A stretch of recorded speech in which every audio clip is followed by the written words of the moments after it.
Hello, hello. Hello. Welcome back It's been a while to the since second paradigm. we've been live. It has been a while. We got some good stuff. Yeah, I think so. Yeah, do you want to intro today? I knew you were going to ask me that. I am so not good at intros. That's all right. Because it's... Do you need Dave Guru to intro for you today? No, no one knows who Dave Guru is. Well, I cannot be Dave Guru without my LL beanie. It is my relatable turban. LL stands for light and love. Bean stands for the divine feminine. God. Which I must be inside of at all times. I'm actually wearing an LL Bean sweatshirt too. Yes, you are. LL Beaned out. Well, I showered and shaved my head for you guys today, so I look presentable. That is a rare treat. I imagine starting so crude. Oh, really? Oh, okay, sorry. Sorry about that. Back to professional. We're very professional people over here. No, I'm the opposite of professional, but I'm still like, I don't know if I think so. Okay, so Alison McDowell, I've been watching her for like the last 2 years, and she's built out this multifaceted, very complex, interwoven map of where basically like where technology is going, where this whole like blockchain, AI, digital twin, she talks a lot about that, where it's all going, what is it being used for, how it's being used, what that looks like for a future of humanity. And I mean, she's just really good. I've never heard anyone else speak like her. Everyone else is so in the scripts, like they say, like, you know, like crypto, it's inevitable, like, but nobody really knows like what it is, what it's doing, what it's for.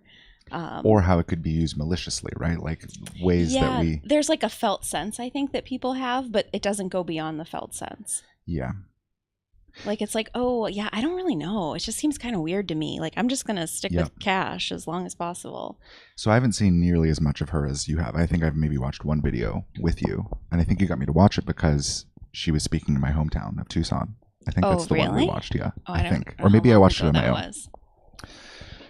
A long time ago. I think it was like from her archives. Like it wasn't even like one of her recent videos. But I know you've been watching her. And from the little bits that you tell me, she has a really good understanding of what AI, crypto, and the digital twin thing she was talking about for a while. Yeah, she blew out a lot on that. A long time. I feel like we've talked about that a lot as far as creating a sort of digital version of you and your ideology where there's a sort of understanding on the AI side, and I guess on the people who control the AI, of exactly who you are, what kind of decisions you make, but it's sort of presented to you as a convenience. Right. Yes, always. It's always a convenience. Like, I mean, anything they present to us is a convenience. Yeah. So I guess one way to imagine it would be if you could program ChatGPT to act as you.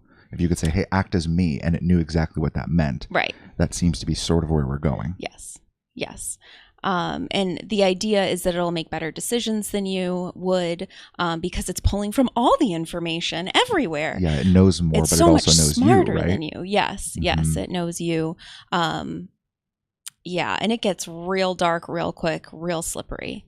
Yeah. And she's coming at it from like the educational standpoint, the educational background. She was in Philly. And that's basically how she got her start into all of this, I think in 2013, which think of how long ago that was. It's wild. And just seeing what was happening with the school system. And now she'll talk a lot about how children are in these Head Start programs that they're on the blockchain. Their behavior is being observed. Everything about them is being observed. Ew, I have chills in the gross way. Talking about it to see how they would be a good fit for society. And I imagine that's how it's sold to their parents of like, well, you know, don't you want your child like tracked and traced, you know, but nicer words or something that's like just cloaked in good. Don't you want to see their aptitudes? Yes, there we go. There we go. Thank you, David. Yes, so that's the idea. Okay. And then that way it'll position your child better for college or better for their future career. And like, wouldn't you like to know at the beginning? And then these children are tracked and traced all the way through for the entirety of their life. Yeah. I think what's interesting for me is we come at this from a spiritual perspective. Hi, Emil. What's up? So we're sort of coming at this from the ideological perspective of what darkness and light is, as we've come to understand it over time. Right. And we're looking at this from light is operating from your intuition, but more specifically, even than just intuition, which is pretty broad, you're operating from a real-time personal connection to God. Mm-hmm. And there's a higher organizational intelligence that not only orchestrates or helps to orchestrate events for benefit, but also guides us through the circumstances, regardless of whether it's orchestrated or not, to create that benefit. So we have this constant guidance from God.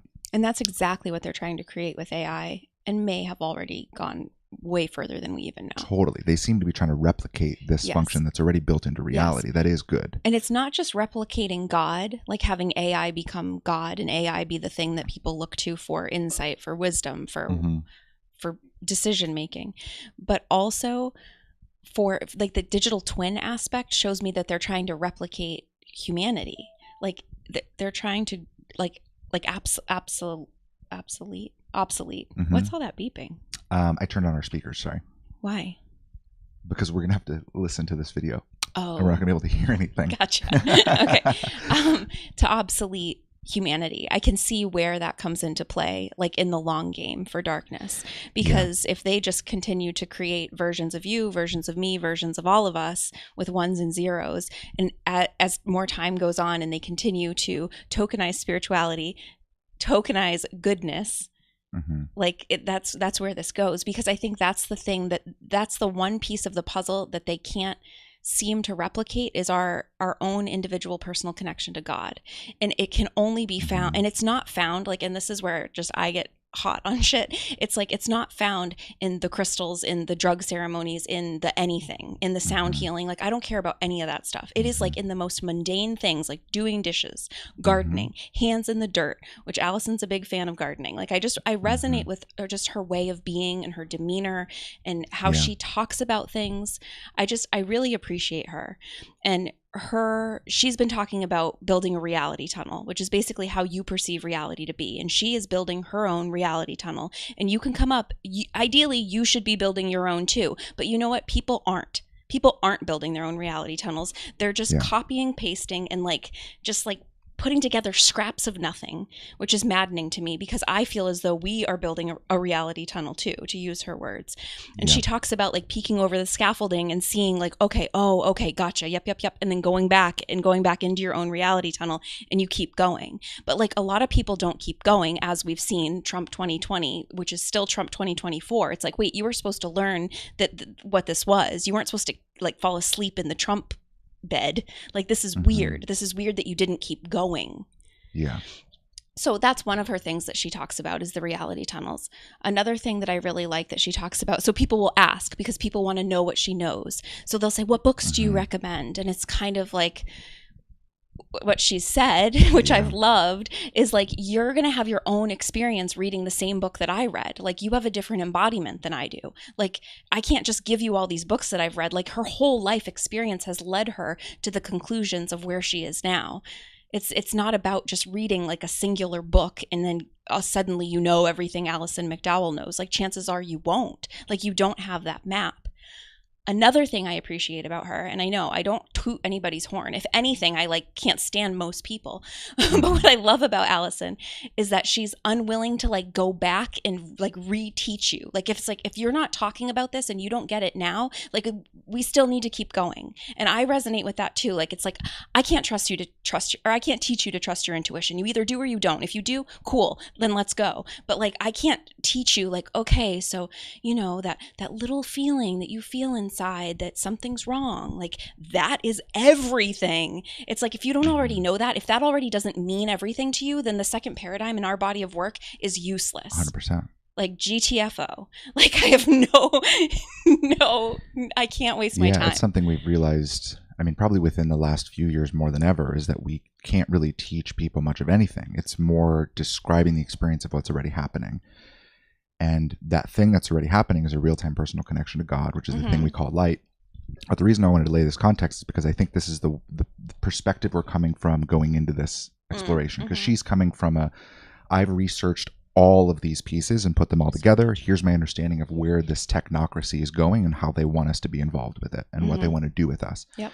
We're coming from we've built a relationship with what we see to be light, and we can't see any other light in existence, and this is the only light that we can see. The only actual God light that we can see is a higher, as in like hierarchical, like better than us in every way. It has nothing to do with we're a massive collective and it's the droplet of the ocean and then you tap into the collective consciousness and expand as much as possible. Absolutely not. That's a godless reality context. Absolutely not. We're talking about an actual intelligence that is actually the creator of this reality that we're inside of, and we may be a sort of copy of that in some way. There's some elements of that are true, but there's still a top-down guidance. It's not mandatory. There's no punishments. Right. There's just a constant open door to the ideal. That paradigm we see as light, and literally everything else we see as darkness. But darkness's idea seems to be, we don't like that there's a God that guides us to things that are of benefit because we can't fully trust and validate that. So what if God is evil? That seems to be the first question of darkness. And from there, there's this sort of massive web of, I guess, thoughts and challenges that come from that, where their mission now seems to be to try to create something better than God, to create something better than that guidance. If God is bad, then there has to be a better thing that we can create on the ground floor. So we've been saying for a while now that darkness isn't trying to just kill everybody. It's not the like truth or conspiracy version of darkness, which is really cartoonish. It's the technocrats. It's people trying to create a utopia. And the real aim of darkness is to create a utopia with zero help from God whatsoever. And if they can do that, they can prove that in reality, in physical reality, whether it's a collaboration of all of us, whether it takes all of us and it's all of our intelligence built together into a silicon God, it doesn't matter. It's as long as it's godless, they prove that God isn't actually guiding us to the ideal. Which is weird to prove it to God. Well, I think they're trying to prove it to every soul in existence. So then they opt in. To opt in to opting out from God, right? I think ultimately they're saying you guys are naive for trusting this guidance because you're trusting that God is actually benevolent. Right. But what if God's an evil dictator? That seems to be the sort of like moral challenge of darkness, and in a weird way, in a twisted way, it's almost good. It's almost good that it's happening, because if darkness wasn't wrong about this, which I think they are, then it would be the greatest thing that's ever happened in reality. Because everybody would realize, like, wait, I thought I was being guided to the actual ideal that was for my benefit, and all of our souls would collaborate on these massive projects that God guides us to. It's orchestrated, it's sequenced, it's timed so unbelievably well. There's there's revelations along the way. All of our individual souls grow, and we all live better because of following this guidance. I didn't realize there was something even better. Thank you, darkness. That's what they want. Yep. So that's been our perspective before I think any of this, before exploring any of this, or Alison McDowell. But I think this is it's weird because it seems like from what you've told me that we've arrived at many of the same conclusions, and the reality that she seems to be seeing them build is very similar to the reality that we felt coming. And it's weird to hear someone go, she's not saying this to us, but it almost feels like it, of like, oh yeah, you're 100% intuitively right on exactly what's coming, and here's everybody involved, and here's how they're trying to architect it. What her reality tunnel, her scaffolding, it just feels like it validates everything. Like it validates all of those feelings, and like you're saying, because that's it. Because I don't know, like I feel like I can't be bothered with like the names and the things and the companies and what they're like. It's just not ours to do. It's definitely not. Like I can't even go into it. But like as soon as she's like Charles Eisenstein, I'm like, it's like, hard no. And then, which many of our peers would love him. And do. People still do love Charles Eisenstein, and he's peers. I use the word peers loosely. We have no peers, so, very loosely. So Barf City, but it's funny because people really like him. And I just like it's just a hard no for me, and I've never known why, but that's just how I am. I'm a hard no to most things. Like most everyone out there, I am a hard no. And for example, Charles Eisenstein, again, hard no. And then all these years later, I see Alison McDowell talking about him, and she's literally built this humongous map. Like, it reminds me of, if you've seen the ABC like Disney map of like everything they're involved in. It's the same. Like, she has her brain. It's like a mind map with like circles and lines. Circles, lines. Who's connected to who? It's like, it's so comprehensive. Yeah, that's cool. And that's cool. I don't know. It's just nice to see someone like actually doing something like real and novel and not copy paste. Like, so rare. You don't see it out there. And I think that's another reason why I've just been drawn to it. And I mean, I've watched her videos like numerous times because like it's a language I don't know. She's dropping names left and right. And I'm like, I've never heard that name. I don't even know who that is. She has the memory of an elephant. Like, I don't know how she remembers. Like, I think my memory is impressive. And then I listen to her and I'm like, this is a whole other ball game of like names and connections. And yeah, I think she's built for it in the same way that we're built for this. And I think it's rare that we like someone, first off. Because people seem to just be creating the same archetypal patterns over and over and over again, just remixing them. And it's very old, and it's very gross. It's gross. It's unnecessary. It's disappointing. It's a waste of a life. Like, copy paste your life away. See you later. Because ultimately we believe that those archetypes were crafted by darkness. Like, yes, you're becoming an employee of Darkness Inc. to prove God wrong. Yes. And to say that you're light inside of that, or to aim for light. You'll never do it. And with all the rationalizations of how much you can help people if you just play that game even more, it gets gross and sick. And I don't know whether they're like the victims of the system or the perpetrators, whether they're the prisoners or the guards, but it's all the same. You know what I mean? It's like this, it's just this hodgepodge of everything that seems to be actually wrong with the world. It's not as simple as like politics and our leaders, and if we just organize things and left and right and Democratic and Republican, it's not that simple. It's down into the nitty gritty of our psychology and these patterns that we're playing out. And it's down to our real-time personal connection to God and that deep sense of rightness within us that we all just throw away because we're like, well, I got to make money. And you got to trust that rightness, but you got to make money, you got to pay the bills. You're just what you got to do here. And even in spiritual community, people be like, yeah, your spirit guides don't know what it's like to pay bills. Oh God. So there's like all of this. There's all this that just piles on for reasons why you have to do what everyone else is doing, and people get trapped and stuck mostly by like fear and panic, but also by their adolescent desires. Their desire, weirdly enough, to help gets so many people. Their desire to be of impact gets so many people. They end up selling their soul to an archetype, selling the actual essence of who they are for something that works here. And the moment you do that, you're no longer playing your role as a soul. The reason why God sent you here in the first place, you're gone. It's net neutral at best. I know. You always say net neutral. I say net negative. Yeah. I mean, well, neutral's not great when we're not doing good here. You know what I mean? It's just, it doesn't, Another thing I like about Alison is she'll talk about how lonely this path is.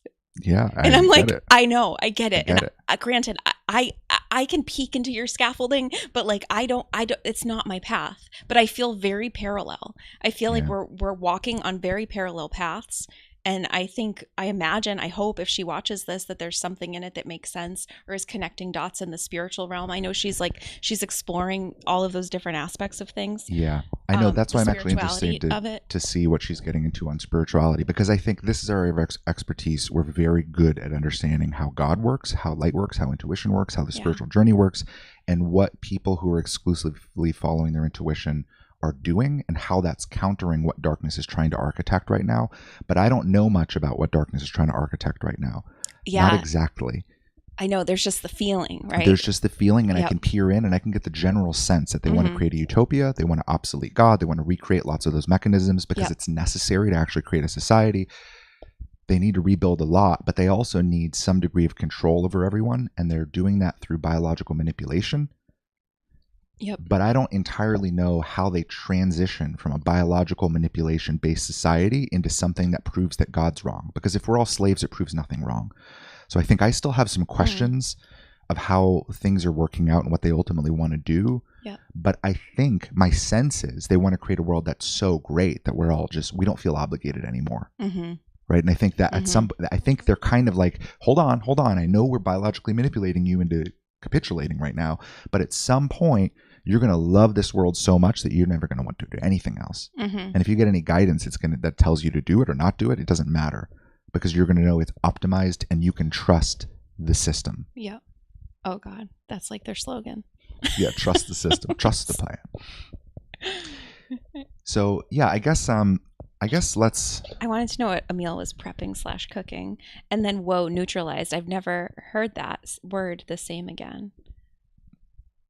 I will never hear that word the same again. And then Jeremy, what's amen, up, brother. What about me, Jeremy? Can we get an amen, sister?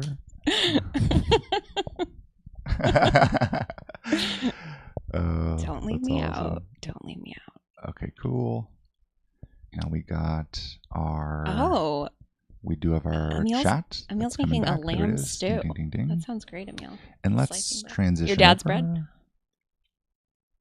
To sourdough. Here. And this is Alison. Make sure it's in also, frame. Alison, like if you ever watch this, I love your hair. I know. I can't wait. Awesome. I can't wait till all my sprigs are gray. Okay, so yeah, what do you think? You want to, no, actually, but from a local bakery. All right. I know, I'm surprised. I know, I feel like if my dad made sourdough loaves, I would never eat anything else. Yeah. But maybe he didn't have any thawed. They're probably in the freezer. Oh, thawed. Mm-hmm. Oh, they're out of town for the week, that's why. I see. Makes sense. Party at Emil's. His parents are gone. Okay, so you've already watched this. I haven't. Is there anything you want to say before this? I watched it twice. No, that's fair. No. Let's just get into it. Just settle in and see. This is just something that's of interest to me, and I hope. No, yeah, I think it's cool. I hope it makes sense, and yeah. All right. We got an amen, sister. Thanks, Jeremy. Good evening. I just wanted to do a quick follow-up to my discussion yesterday about Greg Braden's interview about his new book, Pure Human. And real quick, can you confirm that you can hear this? Sound check. Quick sound check. Or if it's like a little low, I can turn it up a little bit, actually. Yes? Okay. Audio's good? Okay, cool. Cool. Thanks, guys. Perfect. His ideas about sovereign divinity and technology suppressing sovereign divinity. It's snowing outside, so we've got about an inch or so of snow, and of course I moved down to the south so I could be somewhere without so much winter weather, but it's actually a very calming and beautiful snow. So and my driveway isn't that big, so it's all good, and we're building up the water table, so that's excellent. And I tucked in, I made a nice pot of pumpkin risotto, and I included some rosemary that someone had sent me from Italy, which was very nice. She's endearing. Nice cozy food, and I have my water bottle here and my wool blanket, so I'm very comfortable and enjoying the seasonality of it in all of the qualia ways. And I have this little bookmark here. It's going to be backwards, so you're not going to be able to see it. But I thought that this was kind of great. Again, I'm here.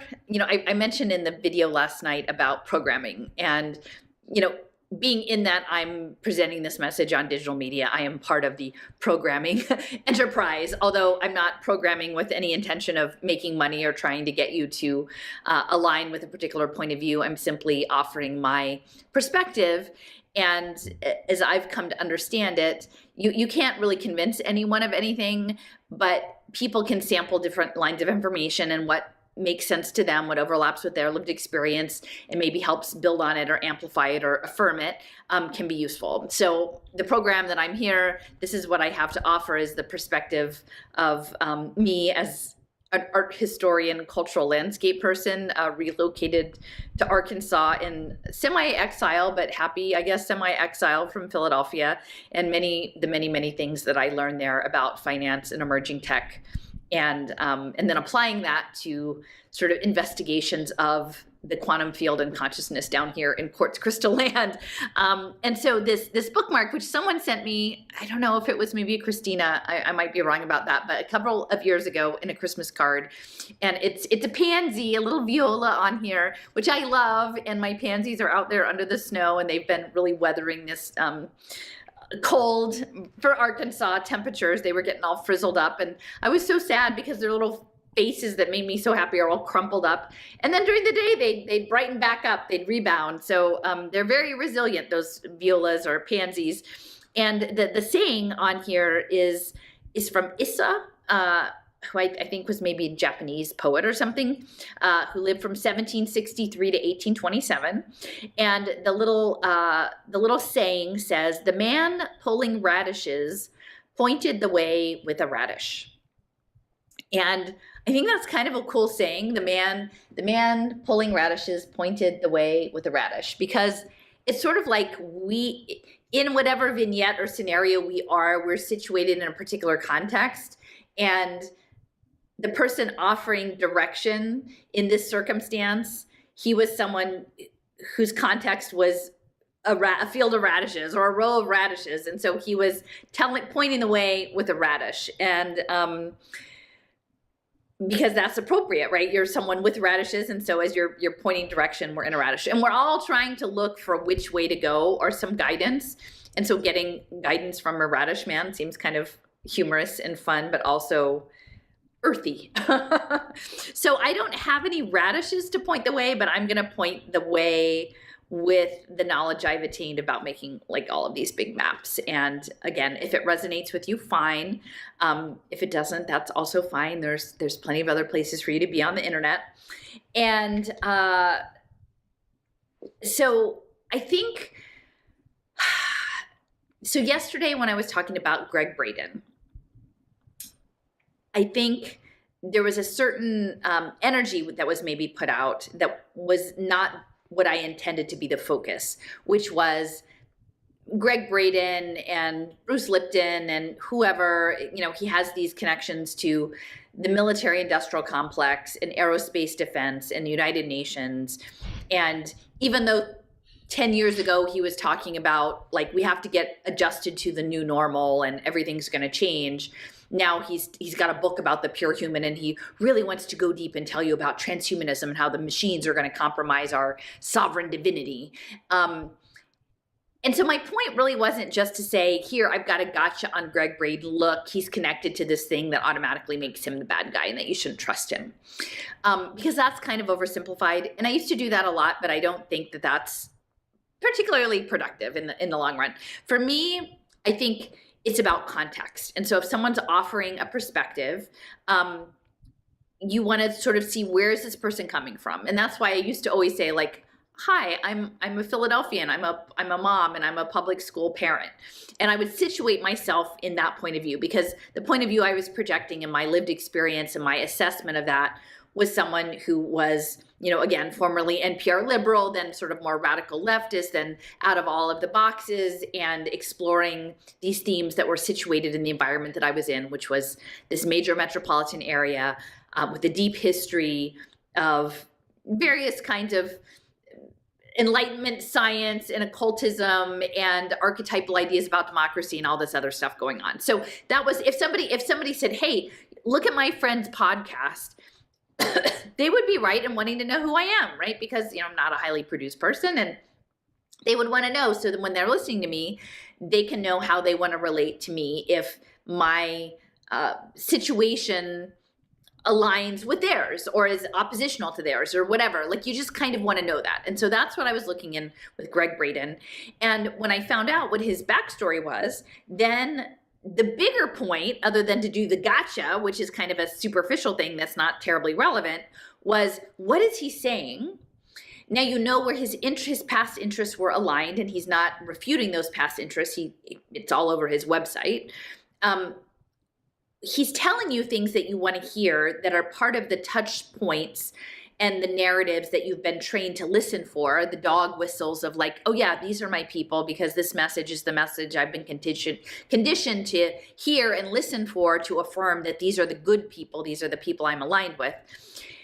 And yet his backstory contradicts this. And then he's talking about sovereignty and divinity being outside of a faith practice, but being about overcoming obstacles and problem solving, essentially. And for people who might be new to listening to me, my trajectory over the entire lockdown period was very much, and it continues to be, I'm speaking to topics that are not commonly discussed foregrounded in the quote unquote resistance space, whatever the heck that is. And it has always involved blockchain, because my early research in the education space and in public policy around social impact finance, around pay for success finance, which I later understood to be connected to the evolution of complex systems and cybernetics and cyber physical systems. The blockchain identity was linked to agent-based modeling, which was refined in great detail during the Cold War. And the agents are sovereign.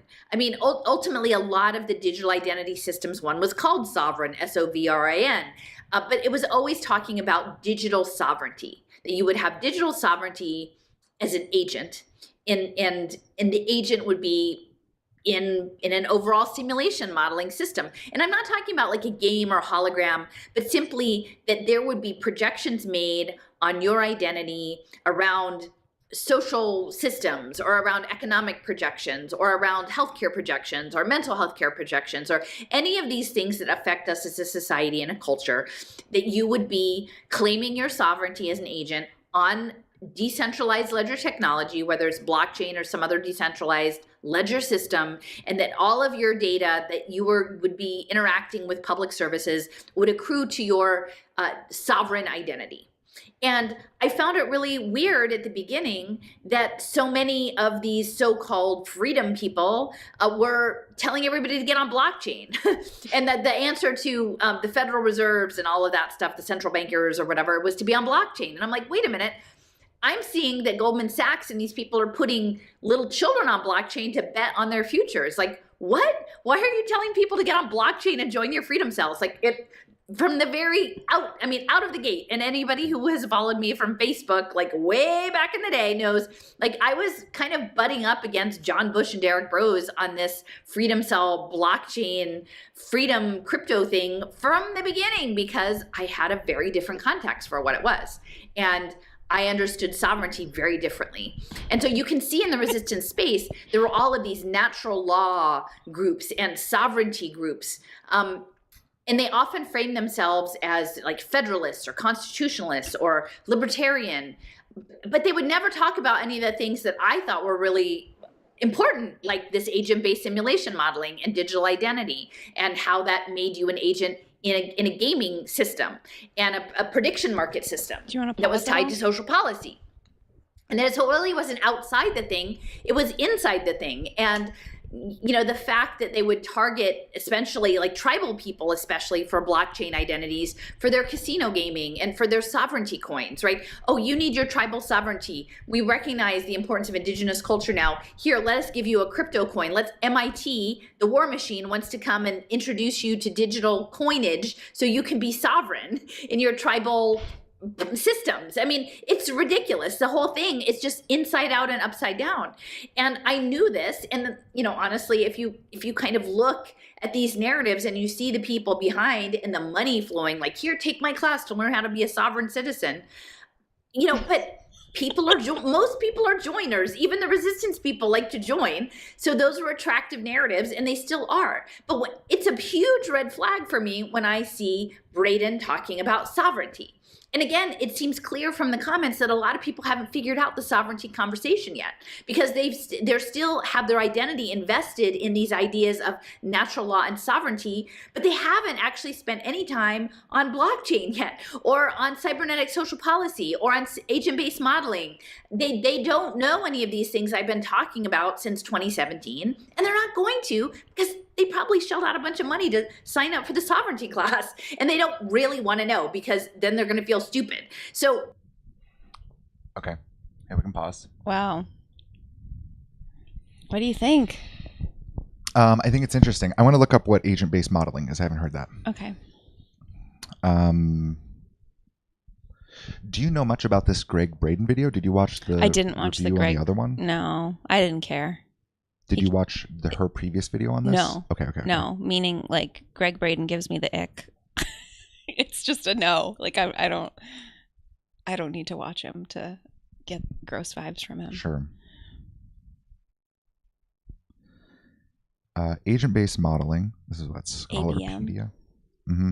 A relatively new computational modeling program is the modeling of phenomena as dynamical systems of interacting agents. Another name for ABM is individual-based modeling.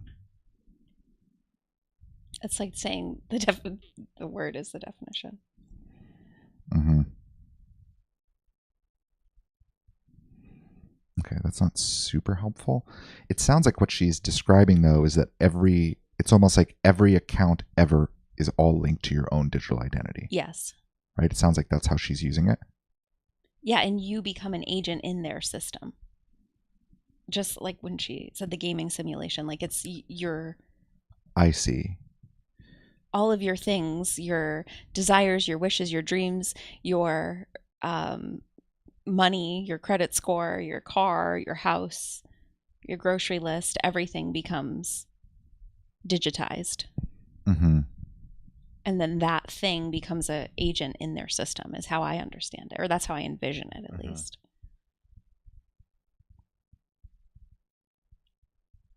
But she's right. No one is talking about this, especially the sovereign citizen scripts. Mm-hmm. Like, that is so funny to me. It was so funny to me to like work so hard and do all this paperwork to become a sovereign citizen. I was like, then you're not, but you show your sovereign card when like the FBI or FEMA's at your door. You're like, no, let me get my sovereign citizen card. Look. Mm-hmm. It's like, wait, you're not sovereign at all. Mm-hmm. Like, what is this? What even is sovereignty? I don't think people really understand the meaning of the word, because none of us are sovereign. Not living inside of this thing. We can be like as psychologically sovereign as possible, but we're still participants. We're still agents to this system that we're living within. Mm-hmm. Yeah, Jeremy says my intuition has told me that the crypto blockchain thing is from darkness. Yeah, samesies. Yeah, it is not a good vibe. Did I buy XRP? I sure did. Because I was in the sauce. Yeah, I liked it at the beginning because it was like fascinating and new, and I liked the idea of being on the cutting edge of things. And it appeals to that. Mm-hmm, very much so. And you feel like you're in the know, and it's the same sense, like it's community. There's all these people that are a part of it. Yeah, the thing that turned me away was this idea of like recreating all of the financial systems from scratch, but then all of the tech bros who were a part of it that then become the billionaires. Like, it was always weird to me, like, we're going to like revolutionize everything, and it was almost like we're going to like flatten the economy, and everyone's going to have more money, and things are going to be easier, transactions are going to be better, it's the future of money. But then all of these guys owned like thousands and thousands of these coins that were just going up, and for them it seemed like a get rich quick scheme. Mm-hmm. And I had a hard time envisioning how we go from a bunch of like tech bros making a bunch of money to an actual sustainable civilization. That was always just a weird, I couldn't put together the pieces. It seemed like the incentives for the people that were involved was always more like, but you can make so much money, bro. Well, not like we're going to revolutionize anything. And I don't think they were even really thinking about what they were building, or whether it was good, or what it would mean for civilization. The track and trace, I don't think those were the questions. It was, what opportunity is there? It was always about money. Yeah. Because it was never about like building a digital twin on the blockchain and what that could mean for society. No. And the narratives around that were always so funny. It was always like, wouldn't it be great if we could see all the bad people's transactions? Yes. Right? That was always it. But it's like, but then everyone can also see all of your transactions. Mm-hmm. And like, who actually needs that much data? Like, who's actually going to look into all of these things? Right. And I don't need people to know how I paid the raw milk farmer. Mm-hmm. Like, it gets into territory that is like, yeah, I don't want to participate. Yeah. Yeah, Jeremy says the same thing. He was in crypto too, but the level of greed that hijacked everyone in the scene was extreme. Yeah. Yeah. I know. It was just dollar signs. And then people just Mm-hmm. ignored their morals after a little while. Mm-hmm. But yeah, that was more so the side that I saw. And I think that's the side that most people see. Right. They see the pump and dump schemes. They see the greed. The and they're rug like, I don't want anything to do with this. This is silly. Yep. Partially because they didn't want to get scammed. Hi, Danny. Hello. Another work day for you. But this is a whole other thing, huh? Yeah, this is what I love about what Allison's been doing, because it's like, Mhm. this makes that like feeling of like, what is this? Because it just seemed like, at least when I first was learning about crypto in 2017, it just seemed like it was a replacement for cash. But it's like, who cares? I don't know. Yeah. It didn't matter. Because like, I think the cash system's stupid. So yeah, and like how long it took for my ACH transfers wasn't my biggest pain point in my life. Like, it wasn't that big of a deal if I could do it in 14 minutes on the blockchain versus 1 or 2 business days. That's a good point.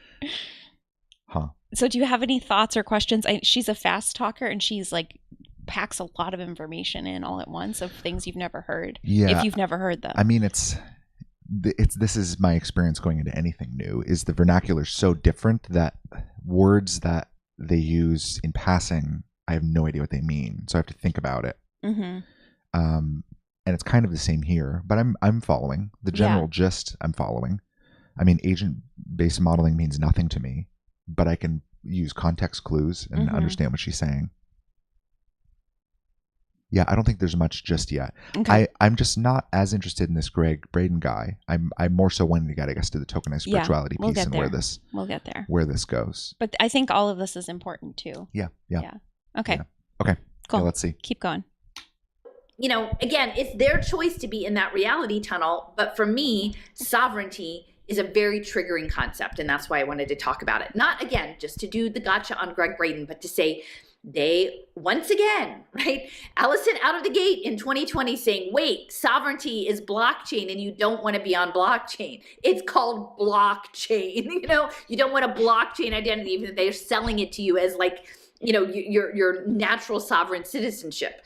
There are problems, people, get up to speed, and you're still not up to speed, right? It's like we're going into, 5 years later and people are still, they haven't put the time in because they're not incentivized to do that, because it will screw up their belongingness with their natural rights groups.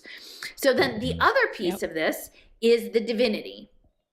And it's very interesting to me that Braden was saying that the divinity aspect isn't related to a church per se or specific faith practice. It's about overcoming obstacles, right? And to me, this is teleology. This is cybernetics. This is goal-setting systems. And this is resilience modeling where there are obstacles put in the path. And this goes straight back to like robotics training, right? And pathway planning for robotics is that, you've got a robot and they're doing path planning and they run into an obstacle, and how can they troubleshoot to back up and turn around and get around these obstacles? It's about resilient problem solving. And so this is what I keep trying to convey, is that what we're dealing with are cultures and complex social systems that are nested at different layers, right? And so there are social systems that evolve, like families and community groups and online social media groups and towns and countries and geopolitics. And they're all nested, these nested layers of consciousness and managed consciousness and embodied intelligence. And these systems are evolving because ultimately, as embodied beings that are connected in the quantum field, we are processing information, connecting them to patterns, doing pattern recognition, doing planning and projection around our personal goals or the goals of our community, and then making decisions and moving forward. And so there are these very complex systems that are about to be immersed in spatial computing. Now, I will say, I think that we already are immersed in a spatial computing that probably it's part of the universe since forever. And however you want to understand this, Joseph Gonzalez is doing a lot of work on consciousness and quantum realism. And what he has added to the conversation is essentially that the outside observer that is connected to observation and wave collapse in quantum potential systems is primal consciousness. And you could understand primal consciousness as God. However you understand God, as the source of all of everything. And it's running in tandem, that we are an extension of that into a 3D space. And in this current 3D space, we are experiencing things that are impossible for primal consciousness and God to experience, because God knows all, sees all, there's no time, everything just is, everything up there just is. And that's sort of the monism aspect. And so if there's going to be any experience happening, it has to be this step down, so that there can be causality and relationality and some perception of time and space that doesn't exist in this other realm of the infinite omnipresence. It just can't be there. And so if we imagine that God wants to experience whatever that stuff is in this other plane, we're down here doing that, and we're signaling up, saying like, hey, here's my qualia, we're not necessarily conscious of it, but we're interacting, we're having experiences, we're having revelations, we're using our minds, and we're using our bodies, and we're connecting with each other and our environment. And all of this is resonating, and it's resonating in the quantum field.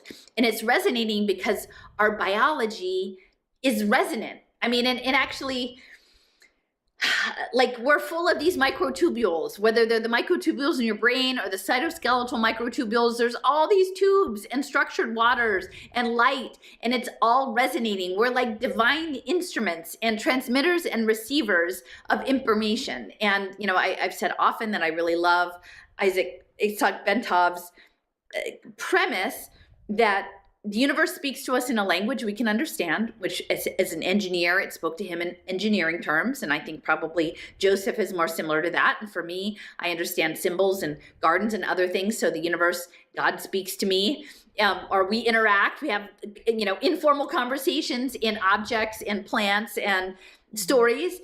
And so we have these understandings, right? But we are immersed in the quantum field. It's not like primal consciousness / God is some far, far away thing. No, it's right here.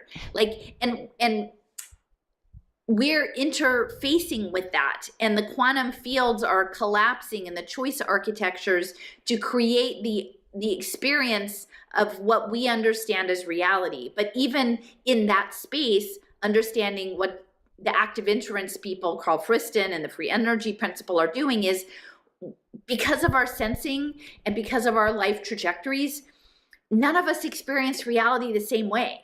You can have two people in the same proximity, the same room, seeing the same thing, and they don't understand it the same way because their minds are different and their bodies and their sensing are different. And so, yeah, the vague outlines and the contours, but the motivations, the understanding of what it means can be totally different. And that's what I'm understanding from, the circumstances with my family and my good friends and things like that I didn't know that was even possible. But it clearly is possible, and it is happening.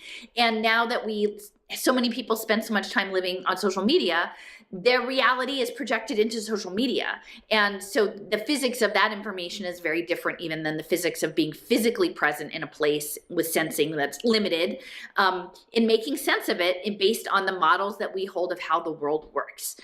And so I continue. This is interesting. This is very similar to our to how we describe the collective field. Mm-hmm. It's very, very similar. Like, she calls it what, the quantum? The quantum field. But yeah, and she's talking about God in a, I guess, kind of similar way. But at least my sense is that there's almost a collective data center that we all have access to, that's like a catalog of the sorts of decisions that people are making, and we relate to people through our identities and through our overlap as souls and can pull the data that's most relevant to us. Like, it's not just like people do this in this scenario, it's people like me do this in this scenario. And there's an element of it, if we're all working with God, if we're all working in harmony with this, that was probably useful as far as skill sets of like, here's the kinds of things we can build in this reality, given the constraints of this reality. Like wood does this. And I think there's an element of like our more primal ancestors that would use this data center to navigate nature. And I think they had more direct access to it, and it builds a library of human experience. So you are sort of standing on the shoulders of giants. Like there's a progression through time of the whole of civilization. Like humanity has a collective field. What's interesting though is the way that she's talking about it it's like this thing has always existed in this form, and I don't think so. I don't entirely know what this looks like unmodified by darkness, but I think the thing we're inside of now, and maybe this is what she's getting to, but it seems like what darkness is trying to do is consolidate all of the types of people so that there are predetermined tracks in this collective field that you resonate with. Like I'm like probably 90% this. Like I'm 90% tech bro, and here's what tech bros do in this thing. And there's always some variation between you and that. Like it's never quite a perfect fit. So everyone never feels at home in their community, right? That's what that feeling is this track that's laid out for us. I don't quite fit in here, but like everyone feels that. But it's because the track isn't actually representative of who they are anymore. It's representative of the things that they're doing. And what darkness's plan seems to have been is to hijack the collective field. So we talk a lot about darkness hijacking the collective field. And what that means to us is that darkness is trying to get us to make certain decisions so that our record of decisions as a collective becomes modified. Right. So if you can manipulate people at scale, then our record of what humans do just got manipulated. So then you check in and you feel into the library of human consciousness, and what you get back is the thing that was programmed. It's not obvious today that there's these different data centers that we can access. It's not obvious unless you sit down and go, what thoughts are mine and what's the collectives and what's God? And I think it takes years to differentiate that. Most of our work's about differentiating out our psychic space and our internal world. But those collective like tracks. Yeah, they're like archetypal tracks. We call them archetypal prisons because that's what they've become, right? Is these archetypal prisons that we all feel bound to through our identity and sense of community, and there's a set of rule sets inside of them.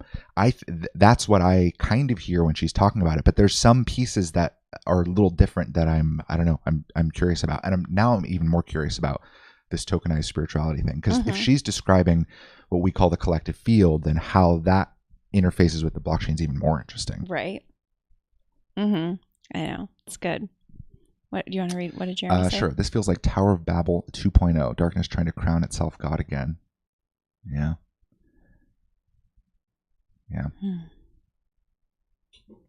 Okay, let's keep going. Back to it. Continue to believe that the social networking, the evolution of complex systems, complex social systems, culture, embedded in environments with artifacts and different symbolic languages is somehow related to information processing.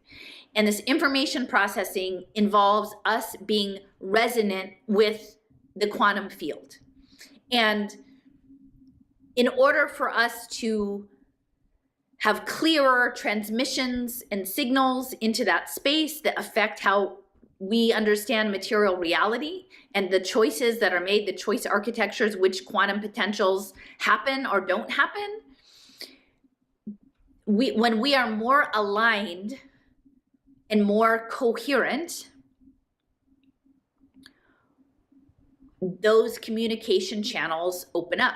And I'm not necessarily saying you hear voices. It's not kind of that communication, but we are in alignment with a path. And that coherency can happen in a number of ways, but often it's associated with minimizing the ego, minimizing the sensing. It's associated with meditative practice, with contemplative practice, with prayer. And of course, in Stealing Fire, these ways of being, it's called a state of flow. or in ancient Greece, it was called ecstasis. And in the modern age, and I guess probably even back in the day, there were other ways besides meditation and prayer to get there. And some of it involved using your body in extreme ways, including kinky sex, drugs, extreme sports, things that threw you out of your understanding of your body as you know it in reality into this other space. But a core part of it was inward lookingness and sort of ego death.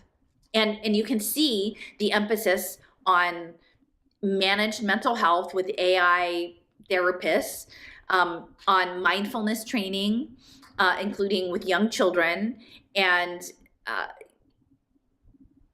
these various kinds of, it's not just Eastern, also contemplative, monastic, Christian traditions, all kinds of inward lookingness and calmness. And in Stealing Fire, they talk about stir, selflessness, timelessness, effortlessness, and richness. And I believe the intention is to get us into this kind of state, and not just individually, but collectively and entrained, that we are resonating together. And whether that is happening through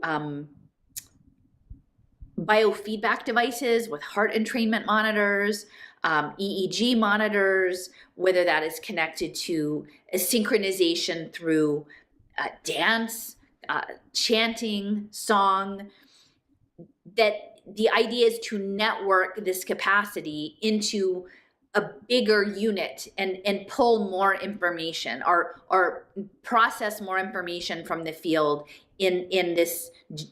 I think like as you have more and more parallel processors, you get way more computing capacity, and I think that's post Moore's law computing.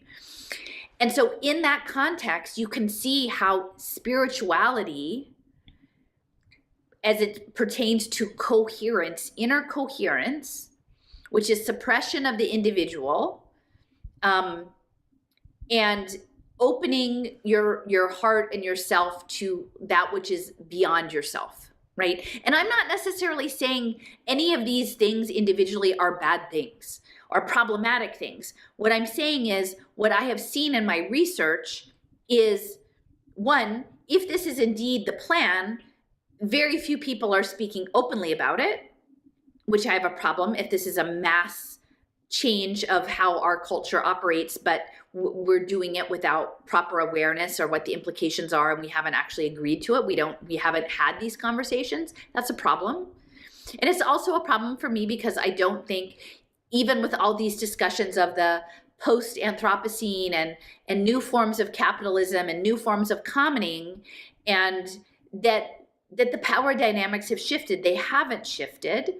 And I feel like that the trajectory for this global commoning goes back, in the 20th century, at least very clearly, to community development planning and the Ford Foundation and PASC and the Outside In Robots and theater, that because the future of computing may look like new forms of symbolic language that don't look like how we would ever imagine computing looking. I keep telling people, I'm like, I think the future of computing looks like a live action role play animist musical. And I know that sounds crazy, but if you read the books, oh gosh, it's not Snow Crash, The Diamond Age. At the end, near the end of the book, there is one of these plays that is essentially that. And I think that is what social computation is. That is what crowdsourced intelligence is. It's not us sitting at a computer and typing ones and zeros and numbers. It is us being human collectively, and often within the context of contemplative selflessness. And that is going to happen within the frameworks of faith practices. And whether that's an Eastern faith practice and you're doing yoga and meditation and mindfulness, whether that's a Christian faith practice and you're attached to a mega church and you're doing all sorts of ministry work, those things still apply. And my concern with the blockchain is that there's an aspect, they're talking about soul-bound tokens. attached to your sovereign identity, right? And they're gonna set up the boogeyman of like, don't get the Federal Reserve's digital identity. You want our digital identity. You want your church's digital identity. You know, fight the boogeyman and then adopt our wallet. But it's still a wallet, and at the end of the day, I think they're still all going to be integrated energetically. It's an energetic hold.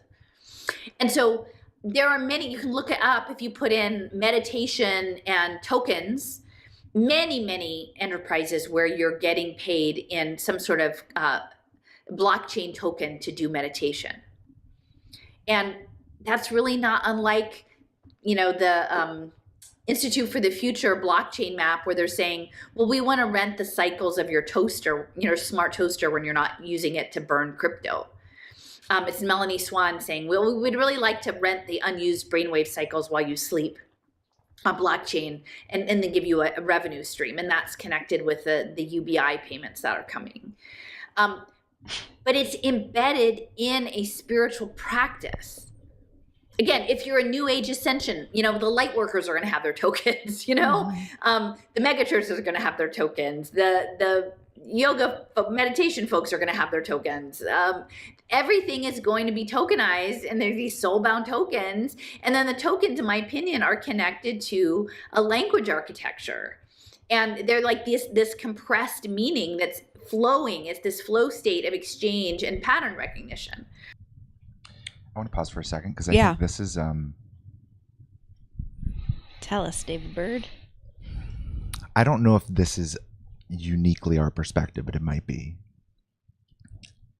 I don't think that, and we've talked about this, that oneness or that sense of community, in quotes, in its present form today is actually natural. I don't think that's the point of human consciousness. I don't think that's really what we're doing here. I think it's a very basic and crude form of what God's ultimately doing here. Because I think at the end of the day, if we were to strip away all of these roles in the collective field and all of it in its current form, what we'd have is we're interfacing with God, and a piece of what God's function is managing the inflow and outflow of souls in this collective for the highest benefit, for some purpose. And there seems to be some sort of core purpose or purposes of Earth and what's playing out here. That play, what she's describing, that like orchestra, that it's managed by God. And our role is literally to individuate and become ourselves and to express our soul here in collaboration with God. God delivers us a sort of blueprint of here's exactly how your soul matches with the things that are here today. And we work with God to create something that's a unique expression of our own soul's values. And in that process, we're creating benefit for the rest of the world. And ideally, everyone's doing that. And it's like a big puzzle, and we're all our own unique puzzle piece, and they fit together very cleanly because there's an external intelligence that's managing that benefit and goes, these souls would all benefit from seeing each other be their fullest expression. And in doing that, they'll change slightly and become more fuller versions of what they're trying to be. And they'll see things that don't work. They'll see aspects of their soul and their unique value configuration that doesn't really operate in this sort of configuration, in this sort of reality. And they'll learn from that, and their soul will adapt and change. That's for their benefit. It's for their benefit to see the things about their soul's makeup that work incredibly well and don't work incredibly well in a wide variety of circumstance. That thing has nothing to do with us reading a collective script and coming together around it. Like, I think the modern form of community isn't really the design of this place.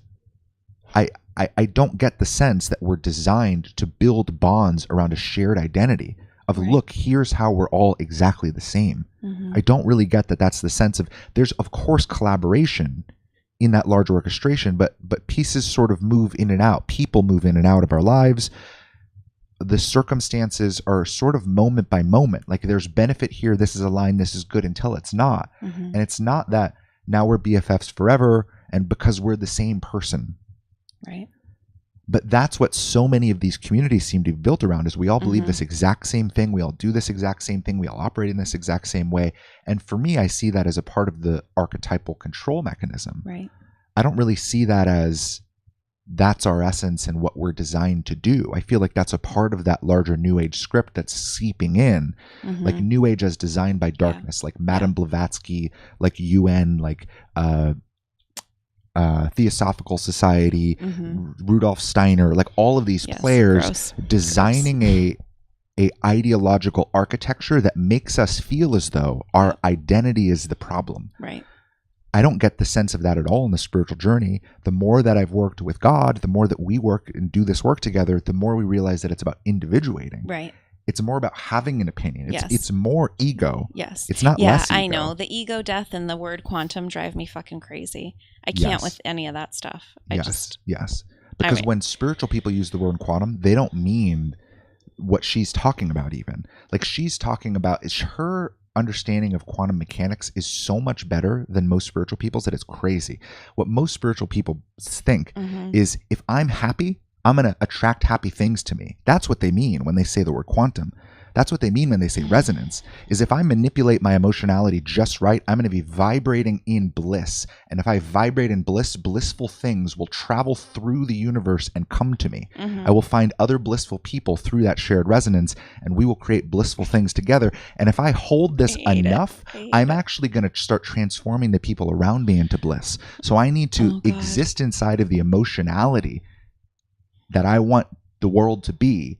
And if I want the world to be joy and peace, then I need to live there all the time and ignore all my other emotions. Everything else is a limiting belief. Everything else is wrong. I need to hold myself in a fixed, blissful, joyful, positive state.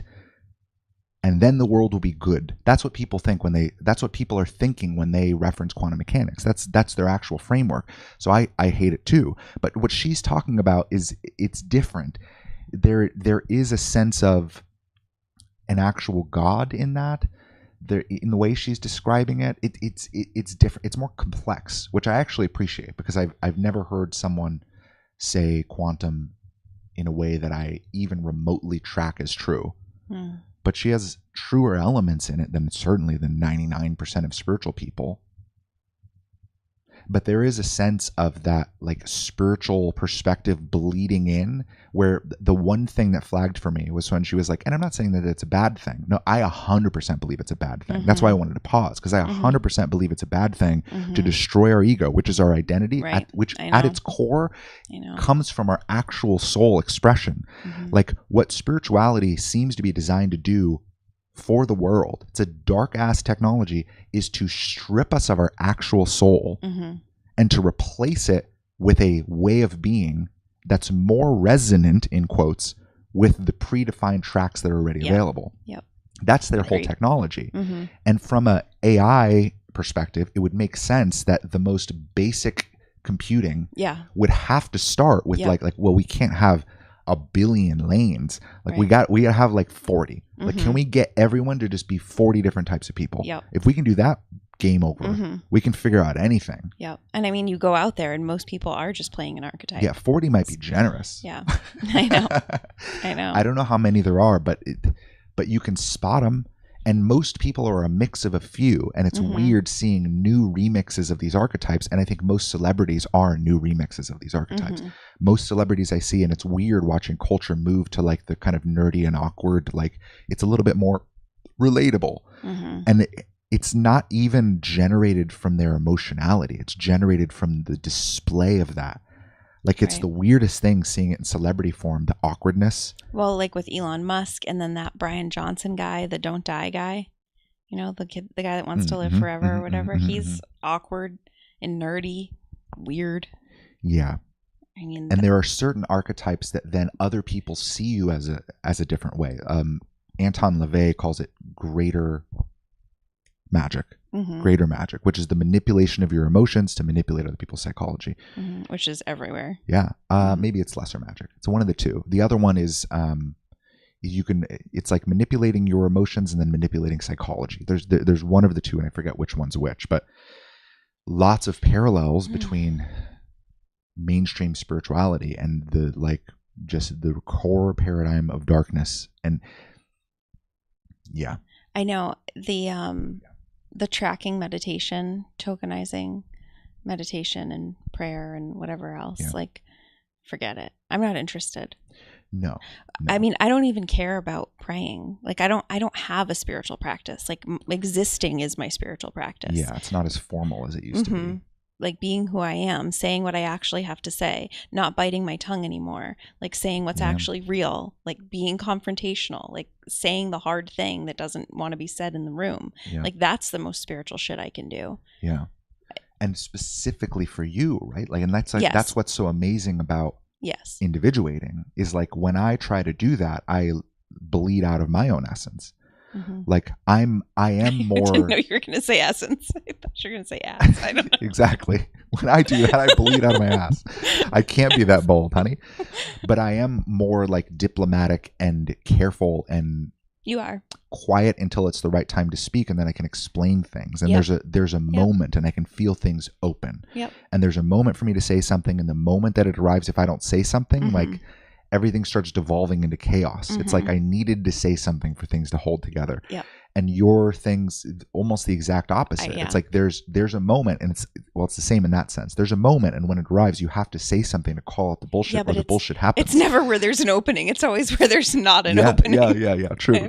Open it myself. Yeah. You just have to bulldoze down the whole wall of like, hey, this thing we're building is nonsense. It's terrible. And I think we make a really good team because of that, because you sniff out things way faster than anyone I've ever seen. That's like how your essence works. And I think I make sense of things from my intuition faster than anyone else I've ever seen. Yeah. So like we make a really good team in that, but there's a spiritual archetype that we could both be that's somewhere in the middle, right? And spiritual people would say that our job is to dissolve our identity and become that. But if we were to become that, we'd stop wearing deodorant and braid our armpit hair into like into guitar strings that we could play like nice songs on. You know what I mean? Like we'd grow out some dreads and wear white linen pants. Yeah. Like there's a vibe, there's a feeling. And like, what is that, right? Like, what is that thing where all the spiritual people start feeling the same? And like, smelling the same. Feeling and smelling the same. Like, where's their individual essence? Right. Where did they even go? Where's their soul? They dissolved their ego. They dissolved their ego, but they also dissolved and put on the back burner their own soul's essence in favor of a pre-programmed archetype. Right.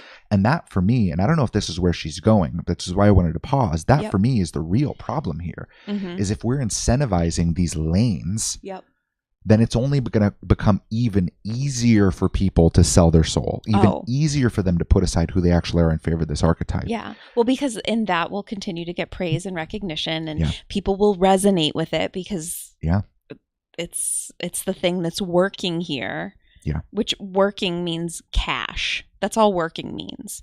If something works, it means you just have money because you did it. Yeah. Yeah. Very basic incentive structures. Yeah. I was going to say it's retarded. Yeah.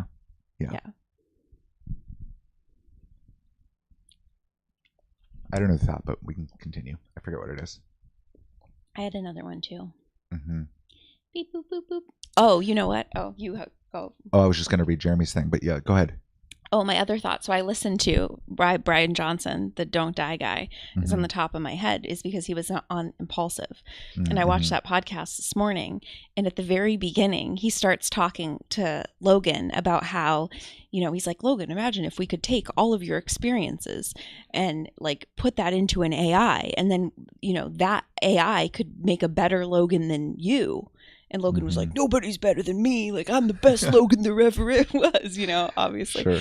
But I was like, he's talking about the digital twin. Yeah. Like, he's talking about it like right here, right now. And like, they're not picking up on it, obviously, because no one's having these conversations. But then Mike's rebuttal to it was like, well, he's like, what if like my friend dies or a friend of a friend dies and I want to console my friend? Like I obviously would have a more heartfelt message than an AI would send. He's like, an AI would be like, sorry, you lost your friend. You could make a new one. Beep, boop, bop, boop. And he's like, I don't know why I talked in a robot voice, whatever. But then I was thinking, no, like you can plug in anything you want. Just try it in ChatGPT. And like you can craft a heartfelt message Like all the words are there. It's a language learning model. So Yeah. of course it can craft a heartfelt message. Yeah. When we pulled up the information that it has on me to write me like what does it know about me? Mm-hmm. I was like, oh, that's pretty good. Okay, I was like, yeah, I like that. It was like nice and accurate. The words have no life in them at all. Well, they're dead. But they're the perfect words. Yes. The words are dead, but they're flat if you read energy. But if you can't read energy, then sure, I guess it can be nice. Yeah. But those were the two things that came up on that podcast that I was like, oh, this is so that's interesting. Really interesting. Because he's talking here about the digital twin. Oh, there was one that was only the one thing, but there was another one which I'm forgetting in this moment. But yeah. And the whole element around don't die, I mean, that's a whole other thing. Yeah. But anyway. Yeah. All right. Well, I guess let's see where it actually goes. Okay.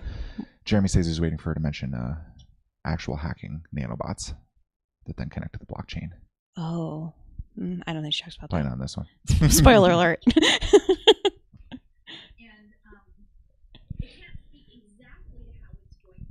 But I hear you. In my heart, I know that this is the future of human computation. I'm not even sharing. Here we go. And it needs coherence and selflessness, and that is going to happen within a spiritual context. Let me back up a little bit. Yeah. I wasn't sharing. And also I need to remember what she was saying. Yeah. And there's these soul-bound tokens, and then the tokens, in my opinion, are connected to a language architecture. And they're like this compressed meaning that's flowing. It's this flow state of exchange and pattern recognition. And I can't speak exactly to how it's going to work, but I in my heart, I know that this is the future of human computation, and it needs coherence and selflessness, and that is going to happen within a spiritual context. And so, even when I just understood it not as quantum superposition and, etheric information transmission and metaphysics and integral cosmos and all of these other things that I've since come to integrate into my view, even when I was just saying, are we going to turn poor people into bonded securities and trade them? And then churches were going to be central to this, because remember D. Hawk, I've talked about D. Hawk, and he was the president of Visa, and he was based out of Utah. I'm not sure if he was a member of the LDS Church, but chances are, if he wasn't, he was integrated. He was affiliated with the LDS Church, and that at the end he went and he joined the United Religions Initiative, which was building on ecumenicalism. And in order for this post Moore's Law computing to happen, all of the different faith traditions and their tokens are going to need to be interoperable. And that's sort of where you're going to have a model like Bancor, Galila Banarzi, and the sacred economics of Charles Eisenstein to have some sort of exchange of the different tokens. And that's the interfaith ecumenicalism, right? Because I was just listening to, I've read Cryptonomicon before, but I wanted to listen to it again. Actually, the audio narration on that one isn't great. It's Neil Stephenson's novel. And it has these two story arcs. It's a 42-hour read aloud. So it's like a doorstopper of a book. And there's two story arcs. One is set in World War II about cryptography. So all the stuff I was saying about William Friedman and the NSA and encryption, that's all related.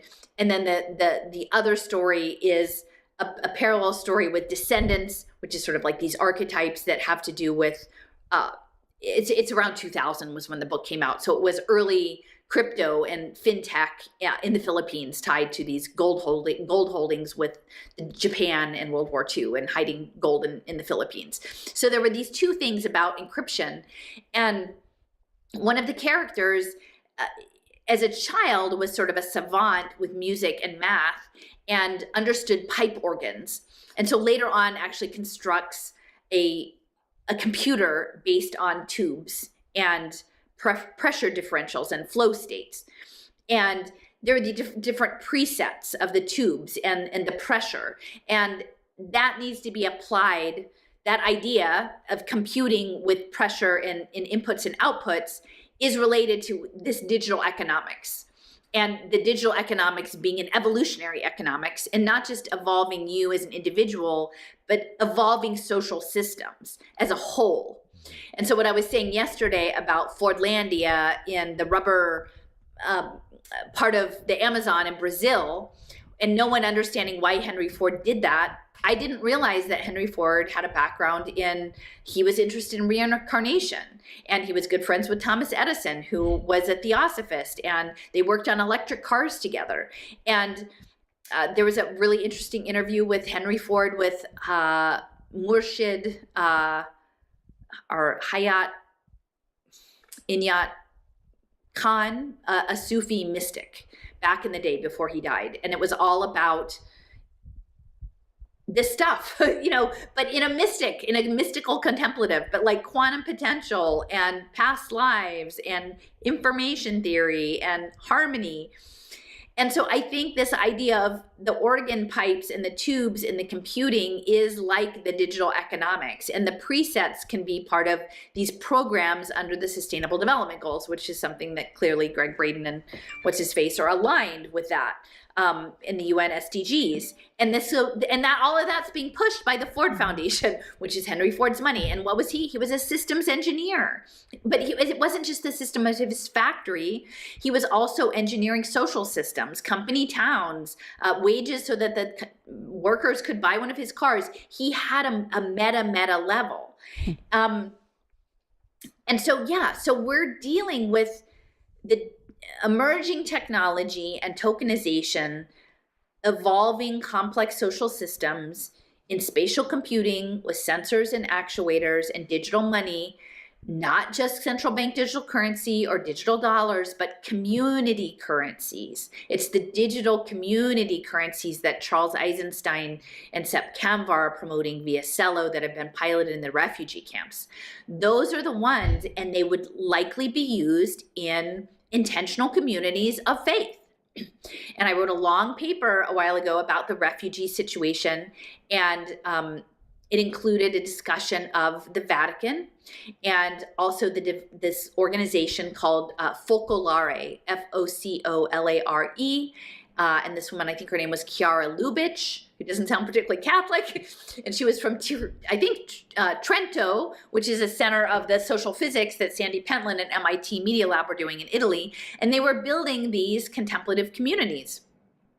And it's very easy to see how conscious capitalism, literally conscious capitalism, right, will be integrated into these, and it will be like the Georgist, not to say that you will own nothing and be happy, but it is a cooperative, right? And so Henry Ford was also in correspondence through Woodrow Wilson's daughter with Mira Alfaso in Auroville. And I think that the folks at Auroville were looking at trying to get the Ford Foundation to underwrite a lot of their work in developing Auroville as this sort of postmodern collectivist, a spiritual community backed by UNESCO and the Indian government. And so these ideas are not new, right? They've been coming since the 50s and 60s. But now we have the ledger systems, and we're getting the systems to keep track of all of the patterning and the information processing. So my point. It's interesting because it sounds like what she's saying, and maybe this is just my own understanding layered on top of it, but it sounds like what she's saying is there's a lot of different types of people that are going to have to be incentivized in different directions. And the way to do that is through the blockchain, by each type of like faith circle having their own coin or having their own currency. Because it seems like we're moving towards a place where working these traditional jobs for money and security is going out. Mm-hmm. Partly because everything's being automated away. So like theoretically, there's some point out in the distance where nobody has any job anymore because everything's just automated and it's done by robots.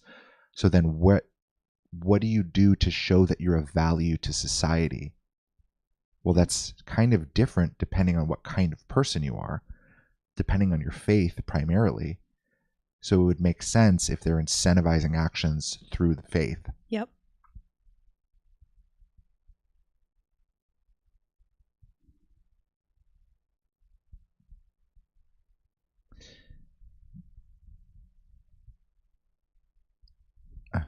It's interesting.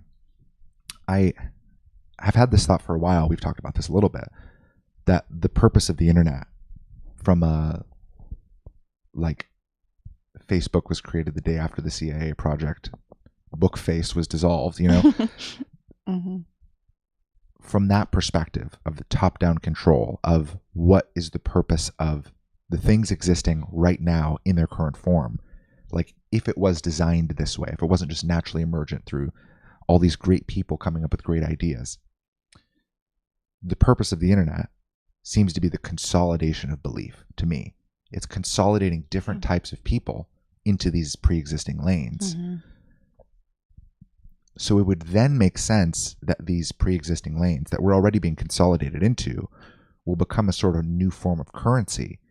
And it's weird to imagine a world where you playing a role is how you survive, but we already sort of live in it. It's just informal. Mm-hmm. But if you could formalize that system, yep, then it's not even shocking to hear it anymore. It's just life. And we would be incentivized directly. And there wouldn't be this sense of like, well, how do I be myself and make money? How do I share my gifts and make money? It's just like, no. I make money and I'm taken care of just by being who I am. That's what it'll feel like. Mm-hmm. That's what it'll sound like. And that's Yep. what people will talk about it Yep. as. Like, Yep. and it will seem so much better. And in some weird, twisted way is so much better than what we have right now, because there's this valuing the things that you value as currency, not valuing the things that the market at a large values as currency. Like these, like it's not like you are just valued because of your labor potential, because your brain works in such a way that you're able to solve these problems, or because your body works in such a way that you're able to move these things or crush these things, or you're able to operate this machinery, you're able to tolerate being up at night to do this stupid job. It's not that like just what we're capable of doing physically or emotionally or mentally. It's like who we actually are and the things we actually care about will be the things that make us money. Because it's completely revolutionary, the idea that that meditating can make money, because meditating is something that so many people value. Mm-hmm. And if they can make money doing something that they value instead of doing something that they hate, so that they can then have like 20 minutes a day to do something that they value, right? It's like it's flip-flopping the whole marketplace and the way that it works and all of our incentives in a direction that seems to be good, but it's this same exact consolidation of belief and of our actual essence down into these pre-existing tracks and then solidifying it. Like this for me sounds like the final step, not like they're going to set up this thing. It's like, no, like we're already living inside of it. We're already all playing games that aren't ours to play, because the incentive structure is set up in such a way that if you don't play that game, it's extremely painful. Emotionally, it feels lonely.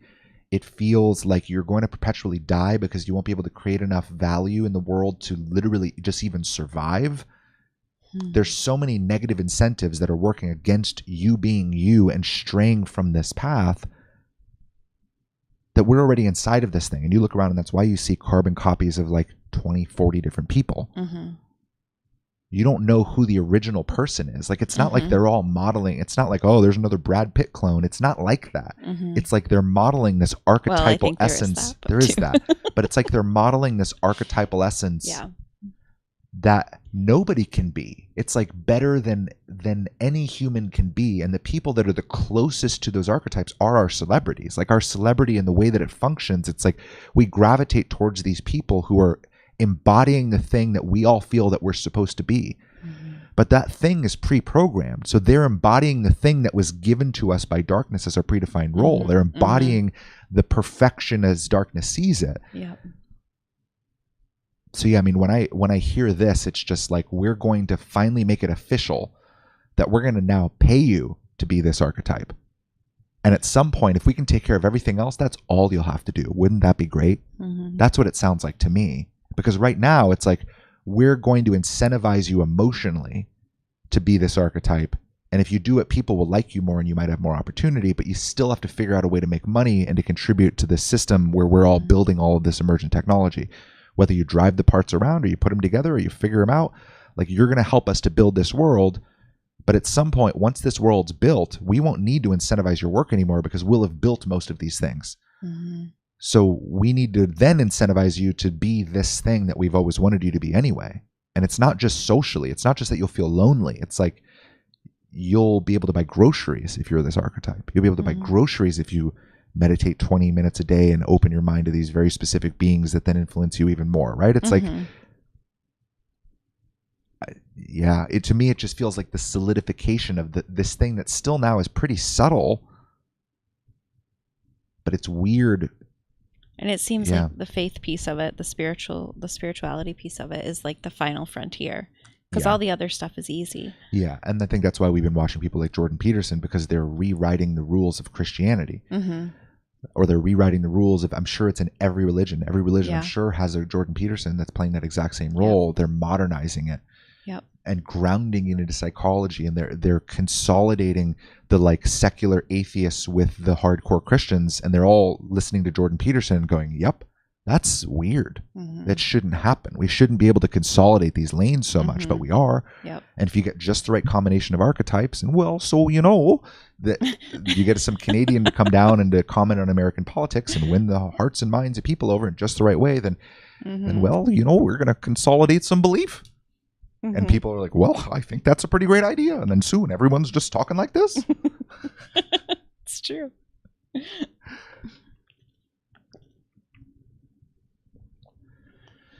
Yeah, this is, it's interesting. You want to see what turbine sunrise? Sure. Hello, turbine. I think would be a voluntary withdrawal, beginning with the boycotting of paying taxes, not out of a search for inner value, but out of the realization that taxation is nothing more than legal theft. Kind of solidarity that central government can no longer suppress. Having a little bit of difficulty understanding. I don't know what would be the voluntary withdrawal. Yeah. Yeah.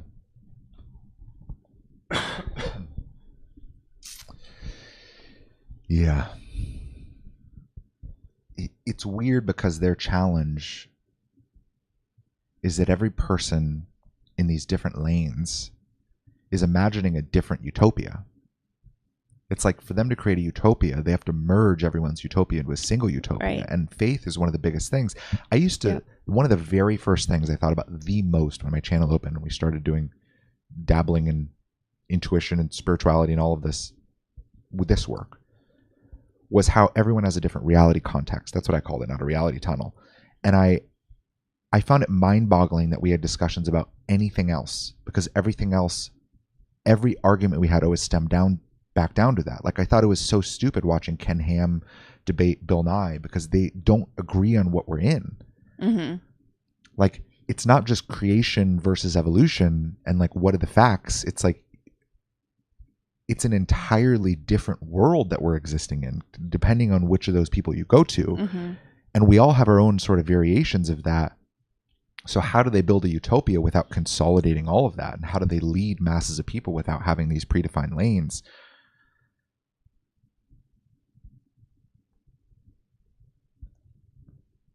I guess the thing that I have trouble seeing practically from this is, how do you actually incentivize these different faiths? And like, is the point to consolidate them, or is the point just to leave them as they are and to guide them down their own thing? Like, to have the LDS coin and to have the Islam coin, and, you know, like, what's the actual goal there?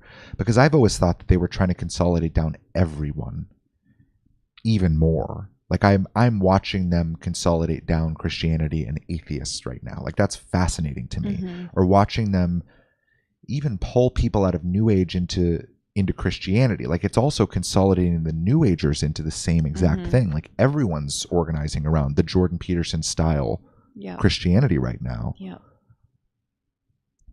And I wonder where this actually goes and what the point will be. Like where we'll be at ideologically by the time something like this is set up in mainstream. I know it's really hard for me to feel. I feel like my sense is that there could just be like 3 main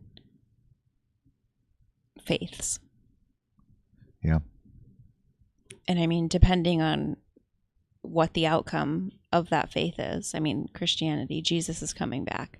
Just project it in the sky. Have your Christians go nuts. I know. And whether or not you want that faith to exist before or after is just how you tell the story, right? Like how you construct that event. If you're doing like some Project Bluebeam style event where Jesus comes back, you can make that either a success or a failure. And you can make it like, well, it looks like now we're in the tribulation, or looks like there's so many different variations of what it even means that event happens, that you could control the narrative to mean a wide variety of things. You could invalidate all of Christianity overnight with something like that, where all Christians suddenly lose their faith and they're like, well, I guess it's something else. Yeah. And then they just swap out their coin for another one. Yeah, I guess so.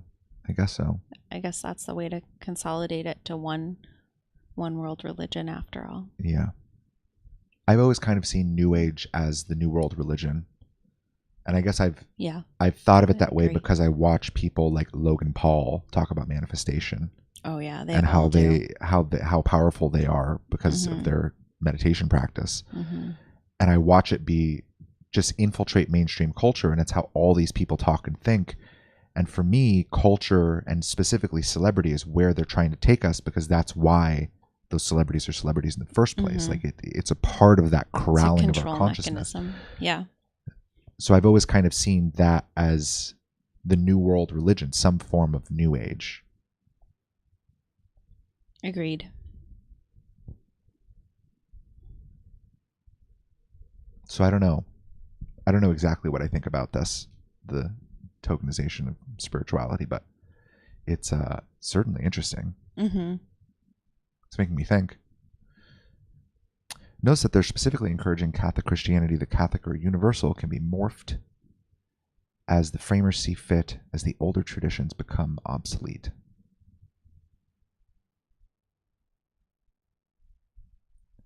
I feel like I'm like missing some words when I read your comment. Or you're probably responding to something that I said and I don't know the timing. It's so hard reading chat. Yeah. Okay. You want to finish up? Yeah. Keep going.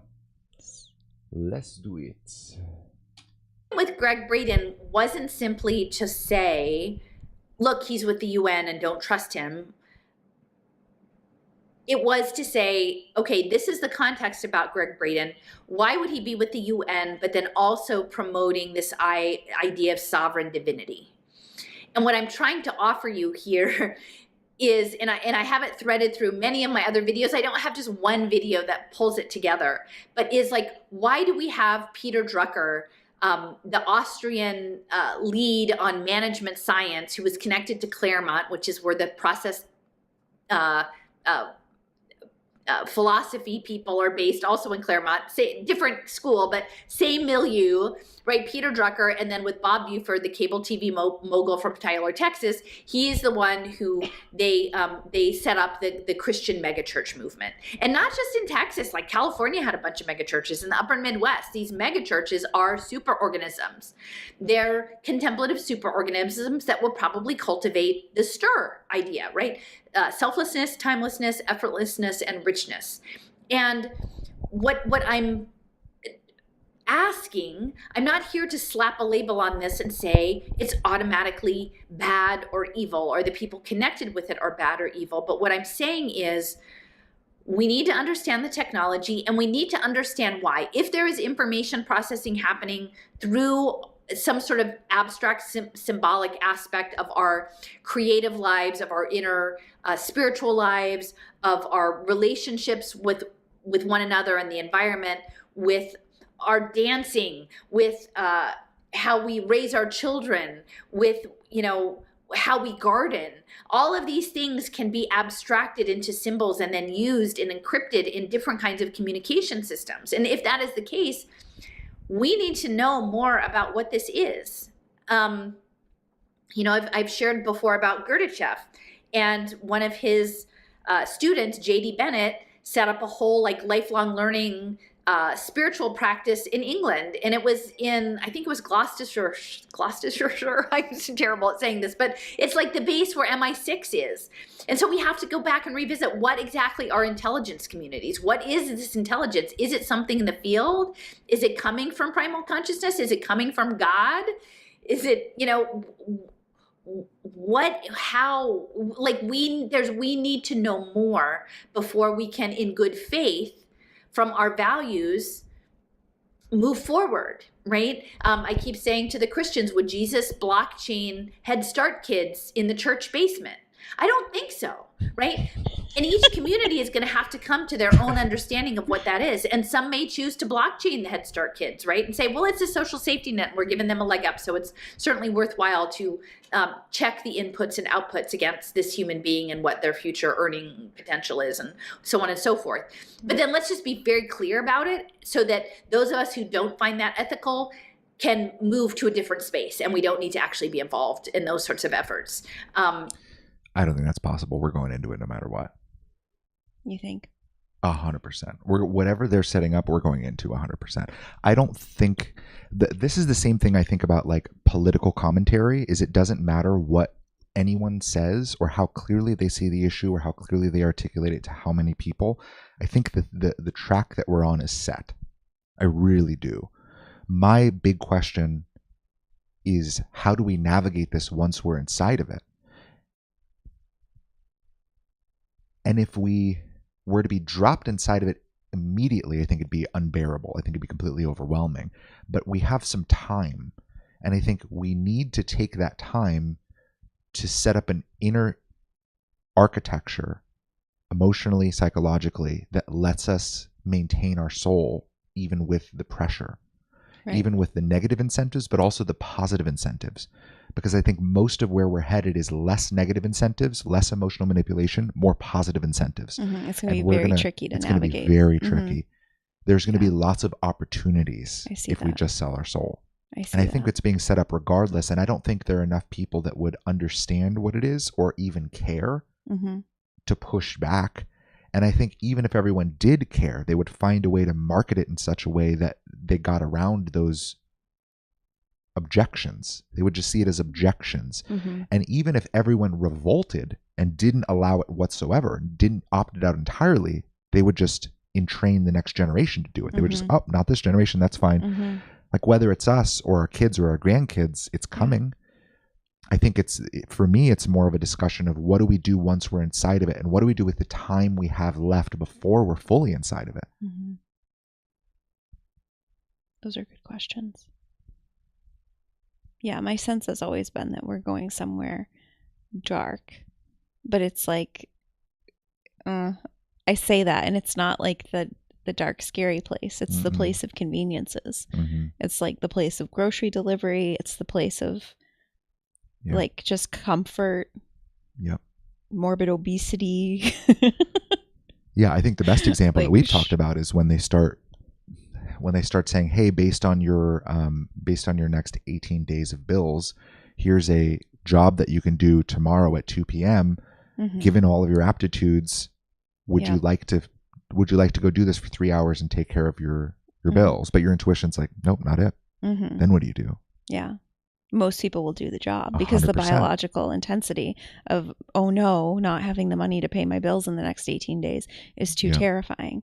So we need to solidify to that now while we have the time. And I think that's what we've been doing. I think that's why divine intervention has worked its way into both of our lives and the people that resonate with what we're doing.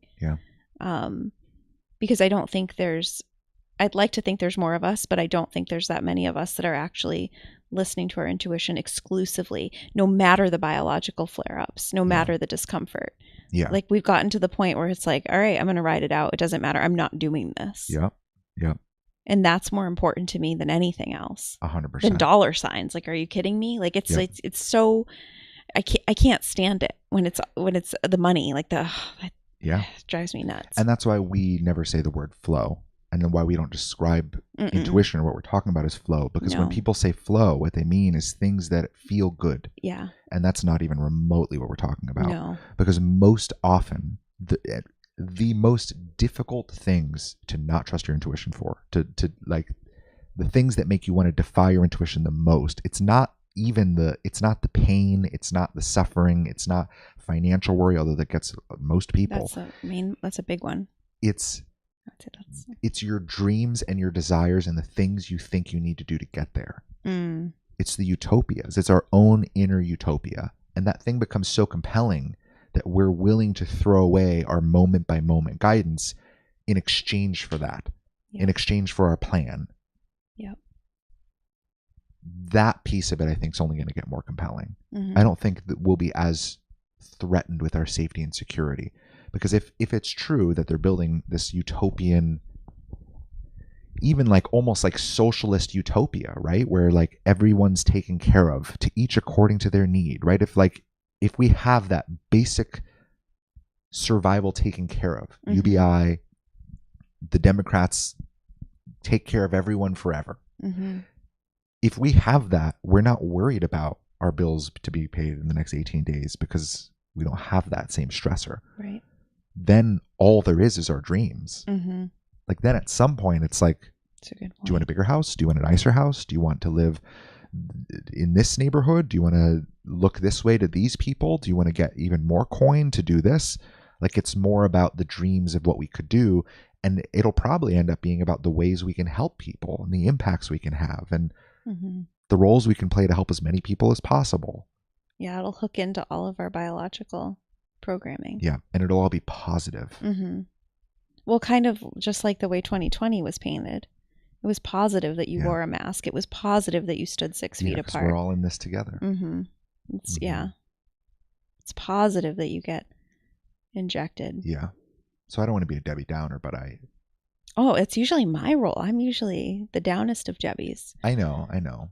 But when I hear it externally, I know disagree. I've never seen you pause so quick. I know. Like, slam that space when I hear bar. someone else talk about the hope that we have to stop this thing, because I feel like that's often my perspective. Weirdly enough, when we're talking, I feel like I'm closer to this perspective most of the time. Yeah, but when I hear it come out of someone else's mouth and not my own, I go, you know what? Right, Miriam's right. Thank you. Like, Miriam's 100% right. I know. I every time the main thing I talk about, I feel like my talking point on Instagram over and over and over again is we are going further in this than you would ever like to admit, and you'll be disgusted by yourself. Like this version of you would be horrified to know what you're going to do and not do in that darkness's utopia that we'll be living inside of. We're already living in like an iteration of it anyway, but it is going to be more systematized. Yeah, because the same people who deleted their PayPal in like a small strike that did nothing, so many people, they're going to still take their UBI.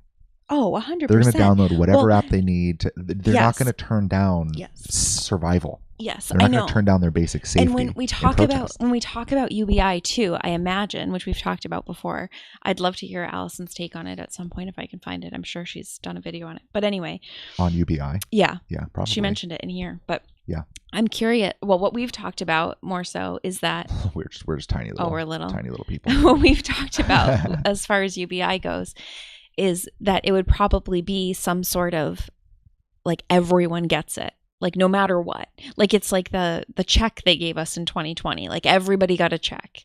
Yeah. So, and then, there were people that they didn't want it. So they donated theirs or, whatever the hell. But like, it'll be like that. And everybody will get their check for month 1, month 2, month 3. Well, it won't be a check. It'll be deposited digitally on the blockchain. And then you'll have to do certain things in order to maintain your status. Like after 6 months of getting UBI, then there'll be like a little update to actually we're going to need to make sure that your vaccination schedule is up to date, or we're going to need to make sure that you like they'll update the rules of the game, but you'll have been opted in for so long that you'll get comfortable with that nice little cha-ching every month that it'll be hard to opt out. And will people opt out? And will it be this will the revolutionary truth or patriot people, it'll be a thing. It's going to be annoying. It's going to be a thing. Play this clip back when it's a thing. Thank you. Because I know it's going to be a thing. I just know it. And people are going to have their stances and like be so righteous in their stance. And then other people are going to be embarrassed that they're like continuing to take it and that they did rules 1, 2, and 3 in order to continue for month 7. Yeah. That's just where it goes. And Yeah, is that I think okay? I think that's probably the most extreme and obvious version of it. And 6 months is so fast. I think the actual reality is probably much slower. What, like 2 years or something? Slower. Really? Yeah. Wow. And much less extreme. Because I don't know that they need to threaten people into I don't know that threatening people into medical interventions is their biggest goal. Well, that's an old example. Yeah, but do you know what I mean? That was from our 2020 days. There's an extreme nature to that, and I think a lot of people revolted. So it'd be more casual. Mm-hmm. Like, I think it's more casual, or like even what Alison's talking about. Like, or what about like? Do you want tokens to meditate? Well, yeah, or like this many tokens go to meat. Like then they're dictating how much meat you can buy for the week. Like this many meat tokens. Oh, that 100%. Right? Oh, I can buy that. But that will be under the guise of like, there's only so much meat. Mm-hmm. And like, we need to be sustainable. Like, we can only produce this much meat if we're not all going to die. So it's like we're on that. Yeah, you'll have your meat tokens. Probably. What's the train? What's the train where everybody's stuck on the train? Snowpiercer. Yeah. Mm-hmm. It feels like that. Yeah. Like dome piercer. Like we're like in the dome and they're telling us that we only have so much space, so many resources, so much. What's beyond the ice wall? I'm just curious. I feel like there's infinite water, infinite oil. We have infinite sources, but we're not allowed to talk about. Yeah, I don't know if it's infinite, but I know that the narratives are designed to control us. For sure. But anyway, okay. So the UBI would be more of a long game, slower play. I would think so. And I think that's what's so clever about it, and the way that she's talking about it is like, it seems like it's naturally emergent from your community. Yeah. Like it's just, we're going to rebel against the establishment and we're going to have our own coin and we're going to develop our own incentives for who gets that coin based on who we deem to be valuable.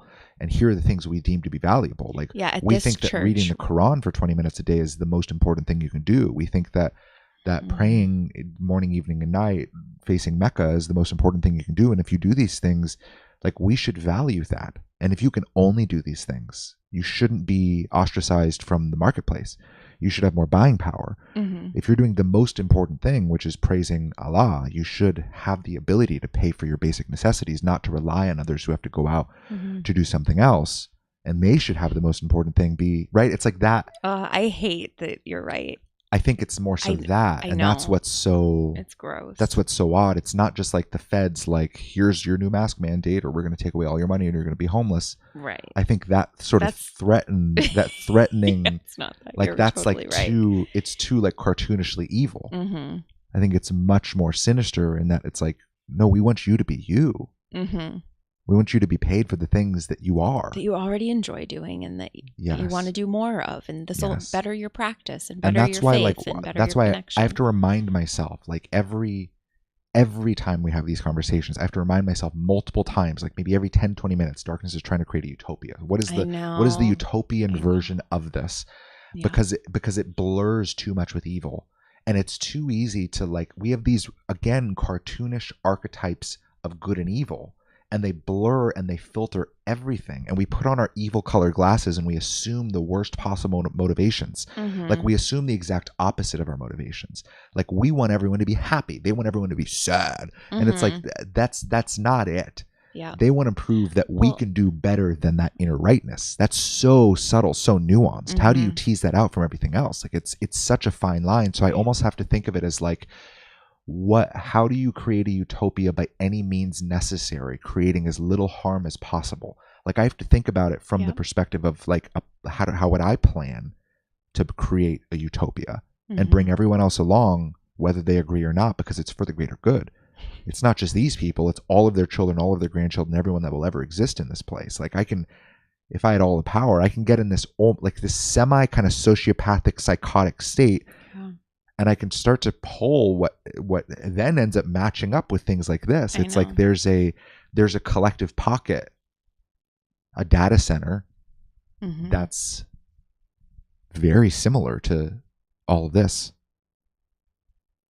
It sounds the same, feels the same. And what they want is good. They want to create good. And the whole idea, they do want to create good, in quotes, their own version of good. Yeah. You know, the whole you'll own nothing and be happy? It's like, that's true. Yeah. Like, already true. Like, what do you mean? What do you mean? And then it gets into the, I think, cartoonish thing of like, oh, well, they're going to rent out your toaster when you're not using it. Like, you don't actually own your toaster. Yeah. That to me feels cartoonish. Maybe it's not. But like the reality in 2025. Like someone's going to come into your home at like noon when you're not at home and use your toaster real quick. Yeah. And then leave with their bagel. Yeah. Will they take our cream cheese too? Or like. It's like, wait, I don't want someone in my house using my toaster. But so like it gets to that place, and that's kind of how was it UN, WHO, one of them, that's how they made that commercial essentially. It was like, and like you rent out rooms in your home, and like there's this whole like other, it feels like another narrative of it. But the reality is we already own nothing. Like we don't own the land. Like people. Yeah, it's like a big sick joke. Right. Like tell me that you own your land. Like you don't. Yeah. What do we own? Exactly. Nothing. So like even just that just feels like a psychological manipulation. Yeah. It's like the only thing in there that would be different is you'll be happy. Things will be the same and you will be happy. Pretty much. Yeah. Yeah. And it's just funny because it's like, I don't know, when I look at owning land and all of that, and then you pay taxes on it, and then it's this whole big thing, and then anybody could just, I mean, they can just do it up, they can get rid of it. Like if they don't want you on that piece of land, if that land has something valuable underneath it, then see you later. It doesn't matter whether you own it. Like think about the people in California that own their land, own their home. It means nothing. Insurance, nothing. It means nothing. Like it's like, how? And then there's like, and then people get like righteous about like what they own. And it's like, you don't. It's like, well, I paid for it. It's like, yeah, with your selling your soul tokens. Like, who cares? I don't know. Just all of that stuff. Yeah. Yeah. I mean, even like the concept of ownership seems to be tied to the concept of money, which is, it's just a clever way to get people to do things. Yes. Yes. And to feel sovereign in it. It's back to that same weird, twisted definition of sovereignty, where it's weird. Well, I paid off my car in full, so now it's mine. It's like, okay. And this was my decision to do that, and I did good. It's like the amount of unaligned, soulless things that went into that outcome is crazy when you total it all up. How many hours, how much life force went into doing things that have nothing to do with what you're here to do. Yep. To then have a thing that just drives you to the place to do those things. It's like, fuck. But like the bumper shape's a little more like angled, so it's cool. Like, is that the benefit? I know. It's a little quieter than your last car. But it's just the other piece of it, I guess, is that it can all be taken from us. It's material stuff. She talks a lot about materialism. But like that's all it is. It's just stuff. Yeah. I don't know. I just don't care. Like that doesn't hook me. Like having stuff or not having stuff doesn't hook me. Yeah. My stuff being destroyed doesn't hook me. If all of our stuff goes away, then it goes away, and that needs to be okay. But that's a hook for people. And that's a way to control people is through the material realm. I mean, it's houses everywhere. Yeah. Okay. All right. Let's keep going. Let's keep going. And the same with ashrams, right? And the same with synagogues or, mosques. All of I'm not pointing any one finger, because if what this is like a symphony, or it's an orchestral, enterprise, it's an opera, it's an organ piece played. You need resonance of all these different pipes, right? You don't just want one. There's not just like, oh, it's the Christian pipe, it's really big, it just makes a really loud noise. No, you want a range, right? You want a range of different contemplative practice, including a lot of the new agey light worker stuff. And then you want to be able to hit those notes when you want them. And then you want to have the programs and the presets. And then ultimately, is it going to be a player piano? Is it going to be a player organ? And will we know if that's the case? And if the player organ is something different than if God were playing the organ, or primal consciousness were playing the organ. So I continue to have more questions, and I'm not here to be absolute about it. My point in the previous video was simply to say, here's some information being presented. Here is a theme. It sounds like what you want to hear, and yet if you back up a little bit, you see that there are inconsistencies, and therefore, why would it be advantageous for someone who is aligned with the UN program to be now spouting that he's concerned about transhumanism and protecting your spiritual divinity? Because I think that protection of your spiritual divinity will be to retrench in your community, spiritual communities of choice, put up the barricades, get your community currencies on, be ready to block yourself off from the evil world outside and trade tokens internally. But in doing so, my sense is that you're becoming part of this giant pipe organ that's going to be played by some level of intelligence that we don't understand yet. And maybe we don't have the capacity or the words or the stories to explain what this is. I'm sort of at a loss. There's a lot more I have to buckle down and work into phenomenology and different aspects of philosophy. It was really interesting. I was watching. I have to pee. David has to pee. I do too. I've been sucking this down. Okay, well, let's want to take a pee break? We'll take like a few minutes, and we'll be back.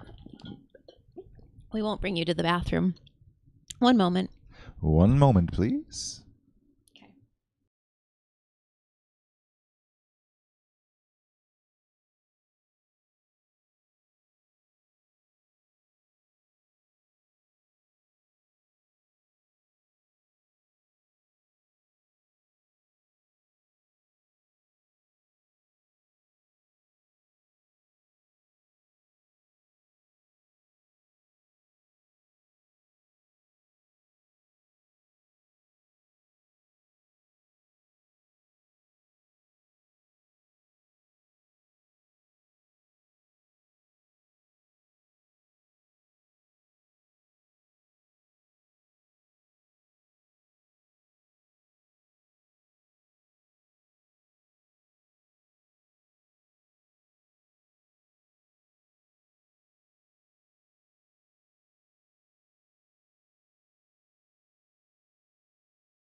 Oh, you great.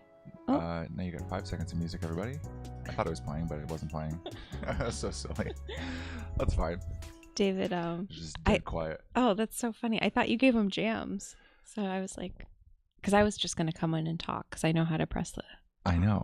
I thought I gave him jams too. There was music.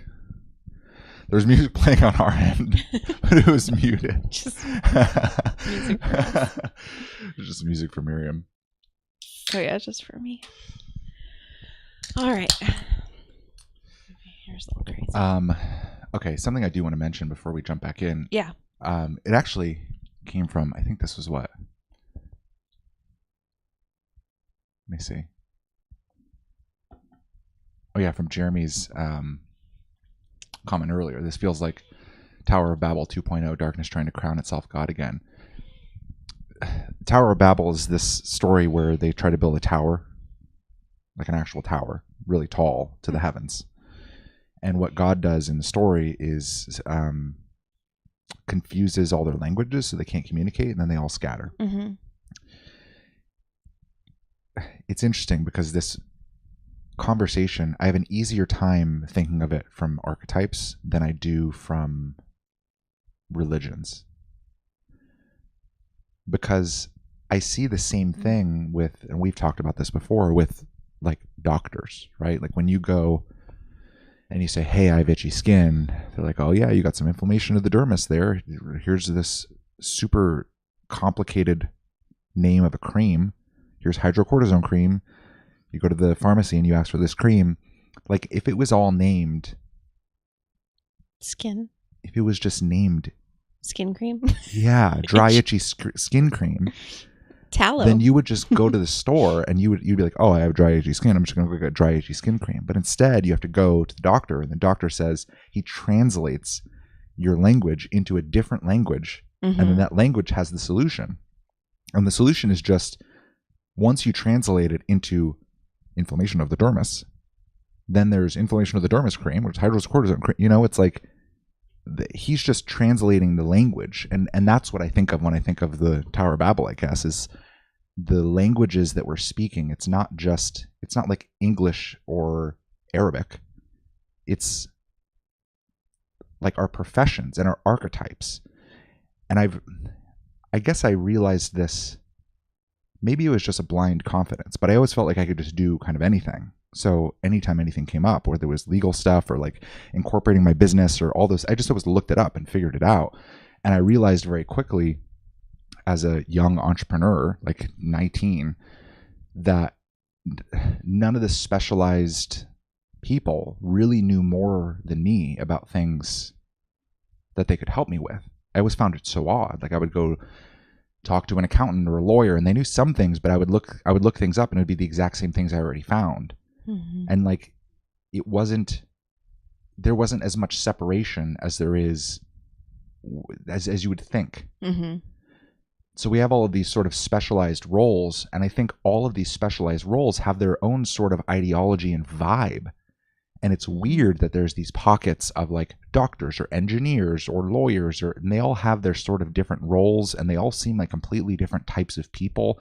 But it's like I think of, and it's not just professions, and it's hard to describe archetypes without religions or professions or like in just cliches. But there are just types and categories of people that think different things about reality, and they all talk slightly different, and they all have slightly different vernaculars, and that's what creates their community or their sense of belonging and their sense of progress, and everything in their psychology is mapped to their own unique language.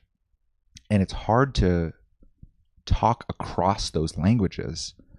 And that to me is like the modern day Tower of Babel thing that we're in, like Tower of Babel 2.0. I don't know if this is what Jeremy was talking about, but it is weird even reaching across into this, like into Alison's reality tunnel, because the language is all different. And I have a hard time tracking, but if she was speaking in my language, it would be immediate. Mm-hmm. You know, it's like there's a language barrier, even though we're both speaking English, where I'm having trouble understanding the words that like what she's actually putting together, and the roles and the people and how it all fits together, and like what they're actually doing, because I don't understand the language. Mm-hmm. And it's when I imagine the future of all of this and what she's describing, to me, it's not about religions.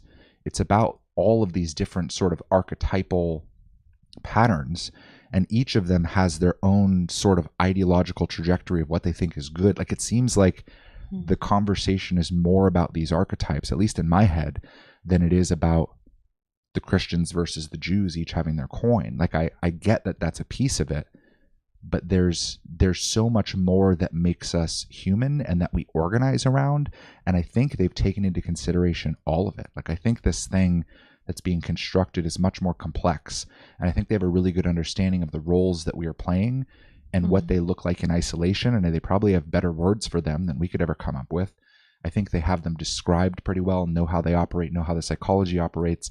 It's kind of like the target market analysis you do as like an entrepreneur. Every worksheet on how to start a business ever is like how to define your target market and use their words. It's this, because if you can't communicate to someone in their language, even if you're describing the perfect solution to their problems, they won't know what you're talking about. Right.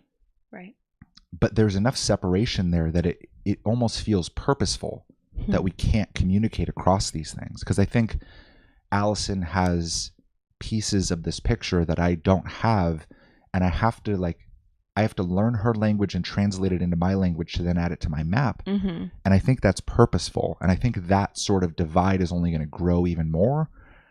And then other closer archetypes will probably merge into one sort of singular one. You know, like, it's weird watching some archetypes and some pockets of people come together and consolidate. And then other things, just, it's like the divide just grows further and further, and the language just gets more specialized. So I don't know. I guess that's what I'm thinking about. I'm trying to put this in the perspective of archetypes, because for me that clicks more than just religions, and for me that's even more like all-consuming as a society than anything else. Because I think there's an element of this where it's like, if I'm agnostic or if I don't particularly care about spirituality, like, this isn't going to get me. And it's like, yeah, but like, who are your people? Like, what's your community? Like, what do you resonate with out there? What if they had their own thing? What if they had their own coin? What if they set up their own incentives? What if you got paid to be your people?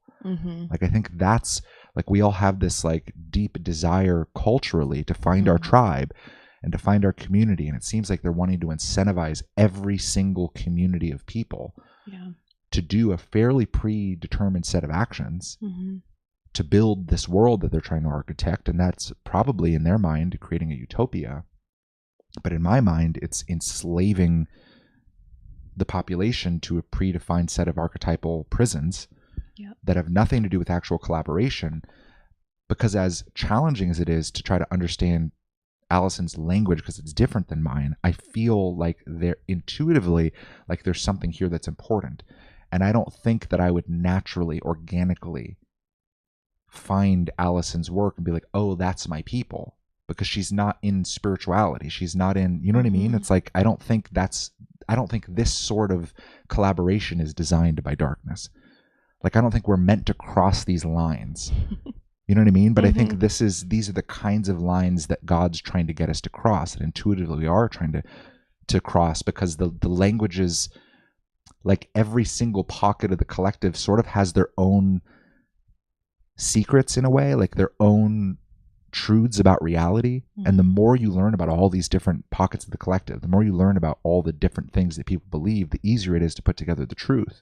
Like, you have to sort of be a Democrat and then be a Republican and then be a conspiracy theorist and then, you know, you sort of have to be all of them to go, oh yeah, there's little truths in all of them, but they're all wrong. And unless you cross all of these lines fairly quickly, truthfully, you never really see that. You're just inside of your own little bubble. Oops. It's knocked over our whole setup. And who usually gets in trouble for hitting the camera? You do. All right. Anyway, that's what I was thinking. Wow, that's interesting and good. Thanks. Yeah, I can see. Yeah, I can see. I don't know. I mean, if this is going to sound rude, but I can see you not finding Alison.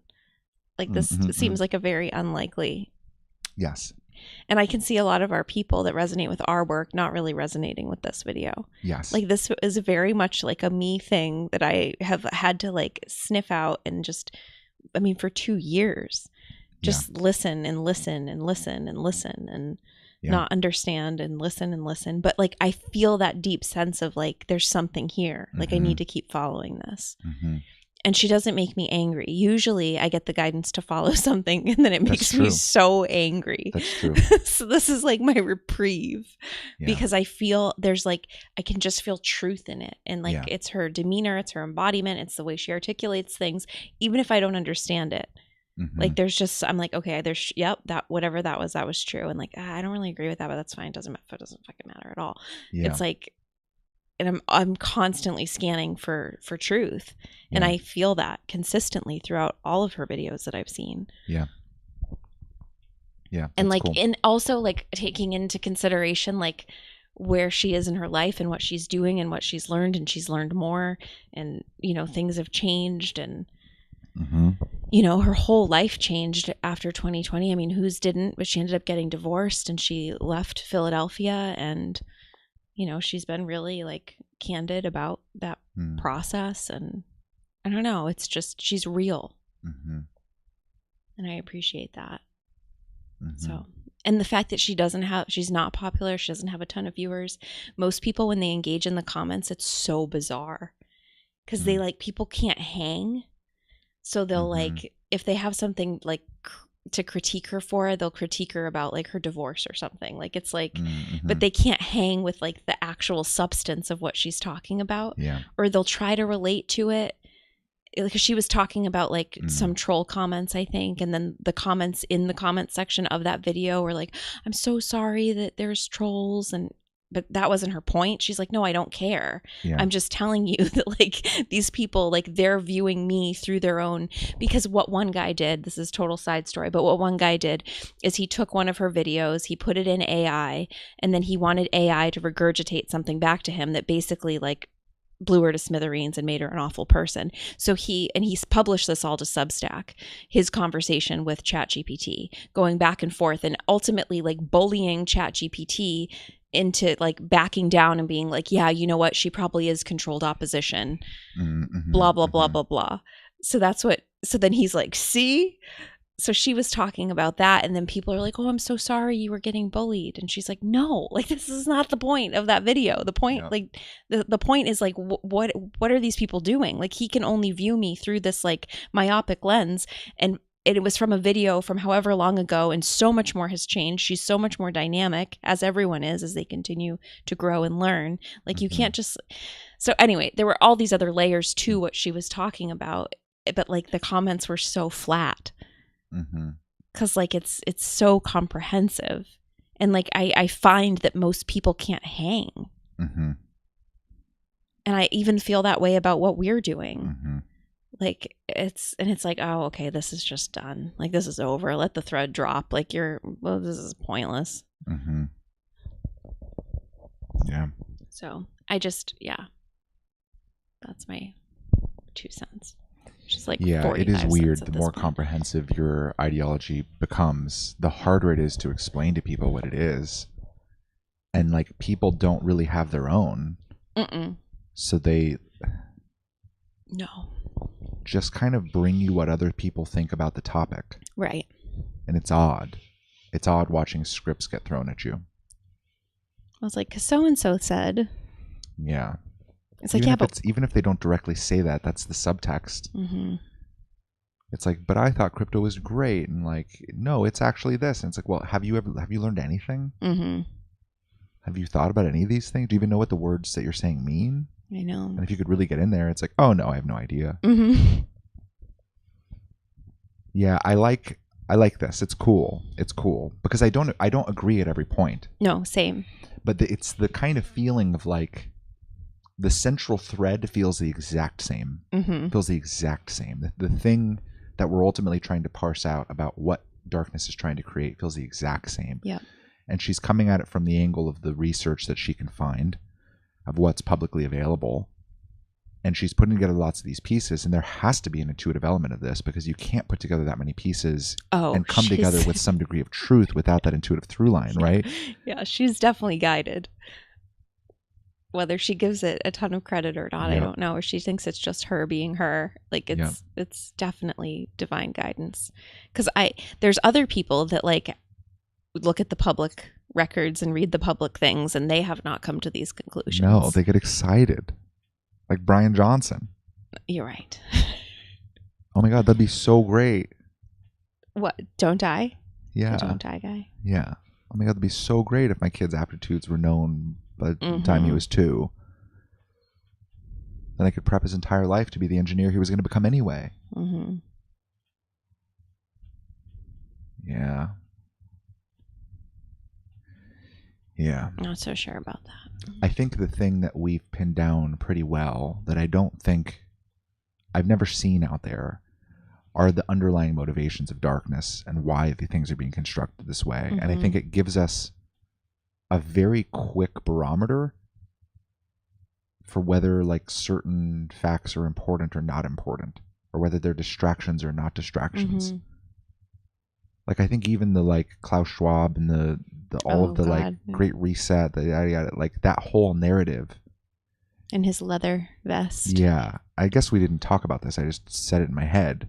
But it's like the archetype of Klaus Schwab, that like comical Bond villain that's so unlikable.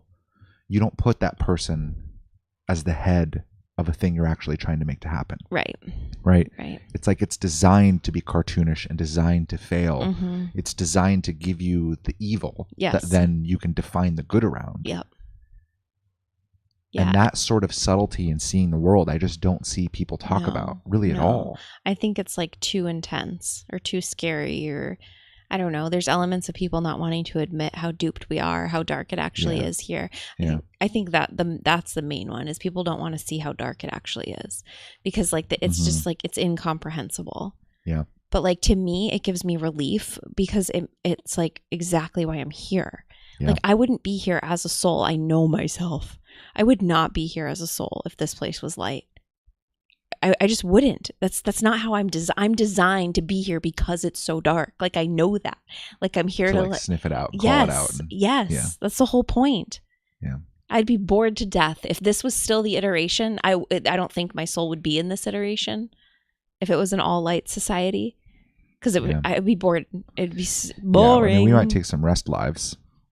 Somewhat. Some rest lives. Yeah. Some R&R. Mm-hmm. Just chill. Yeah, like I don't know, my whole makeup is designed for this place as it being a dark place. And it's designed for us to, I feel like I'm looking forward in some ways to go even further into this than we'd like. Because one, I can say, told you so, because I love doing that. And then two, like, it's like, oh, okay, I can still, like, I can keep working. Like, I can keep doing this. Yeah, like our role gets more and more important. Yes. The more duped people get. Yep. Yeah. Yeah, I'm fine with it. Yeah, I am really curious about the subset of the population that sees some of this stuff. That like watches an Alison video and isn't completely glossed over and confused. Mm-hmm. You know, like there are people who see things, and you could say that they're like truthers, or they're Christians, or they're like Republicans, or they're Democrats. Like they are, but like they don't really hold on to that over their sense of truth. Right. And I think that's what's been so odd about this work, is recognizing that the people that we're talking about, they have that deep sense of rightness, but there are so many different types of people that there's no pre-existing market for us to go and tap into. Mm-hmm. Like it's not important for us to do a bunch of interviews with a bunch of people, or to tap into pre-existing like anyone's I don't want market. No. Anyone's audience. Anyone's. None. Zero. I know. I've never seen an audience that I was like, you know what? That's our people. Wow. Mm-hmm. No. Never. No. And I don't even feel that way about Alison's audience. Oh no. It's just different. Yeah. It's different. Like we have to build this thing from scratch and figure out a way through time to find our actual people. And our actual people are the people who already have some degree of divine intervention in their life. That's undeniable. Yep. And once they have an undeniable divine intervention in their life that they organize everything around, then we can help. Mm-hmm. Because then it's like, oh yeah, we know it's hard. It feels crazy. It feels like you're the only one constantly doing it. panicking and in pain and like emotionally in turmoil because all of your biological incentives are wired against the thing that is the most important to you. This divine intervention and this intuition that you have is the most important thing to you. Everything else is pulling you in a different direction. That's not a pleasant thing. That's not flow. Right. Yeah. Yeah. And you have to learn over time to overcome all of the biological limitations and all of your manipulation. But once you fortify to it, then you go, oh, everyone's being manipulated everywhere. And somehow I got out because of this divine intervention. Somehow I'm not manipulated in the same way. Like, oh, okay. And it's not something you can teach. It's not something we can teach. It's like something that just happens to you. And we can help expedite things. We can help make realizations happen faster. We can help make the process a little bit easier. We can help people feel less crazy, feel affirmed, feel at home. But it's like we can't generate this thing. We can't generate these realizations because it's divine intervention. Yeah. It's totally a God thing. I know, I feel so much more resonance with like just regular fucking people. Like spiritual people, hate them, all of them, every single one. Real people, like the audience on Kill Tony that like former meth addict, jail, whatever, I don't know, prisoner, jailbird. Like, I'm like, I resonate more with you than any spiritual person ever. Yeah. Like, number one, you're funny. And number two, like, you're real and you've lived a life. And like, there had to be some divine intervention if you're now 11 years sober and you own your own company. Like, something happened there. Yep. That's like, it's not just that you went to rehab. Like, Yeah. How many people go to rehab and relapse? Like it's this is deeper than that. And like, that's real. Yeah. Like those, I not just drug addicts that I feel the most resonance with, but like just regular people. Yeah. I want nothing to do with any of the spiritual communities. I know. None of them. I don't like a single one. No part, zero. Run. Get me out of there. Because they're just close enough to the words that we're using to completely misunderstand what we're doing. Completely misunderstand. Well, and they're not doing it. And I imagine actually Alison feels similar about like people that are exploring blockchain and crypto and all of that. Like I imagine most of her problems, like most of her like social conflicts come from people who use the same words and come to different conclusions. Because it's tough. I think she had a friend like tougher. that, Jason. Yeah. Oh, yeah. She used to do videos with him and then they had a falling out. And I mean, he's big into the blockchain. Yeah. Yeah. It's tough. But you have to trust what you're getting, right? You have to keep following that thread because it's the only thing that's real. It's the only thing you can be certain of. Yep. Because it's weird to be so far along like our own path of understanding on the spiritual end and to still feel like every day, like if I was wrong about everything, I wouldn't care. Because I would still come out with this sense of rightness and I would be drawn into the next thing. And I'm willing to dump everything overnight. I don't care. Like as long as I can maintain that sense of that, it's rightness isn't even the right word. It's like, it's God. As long as I can maintain my real-time personal connection to God and have that constant guidance that that generates the feeling of rightness. Yes. Right? Yeah. True. Yes. That's a great way to put it.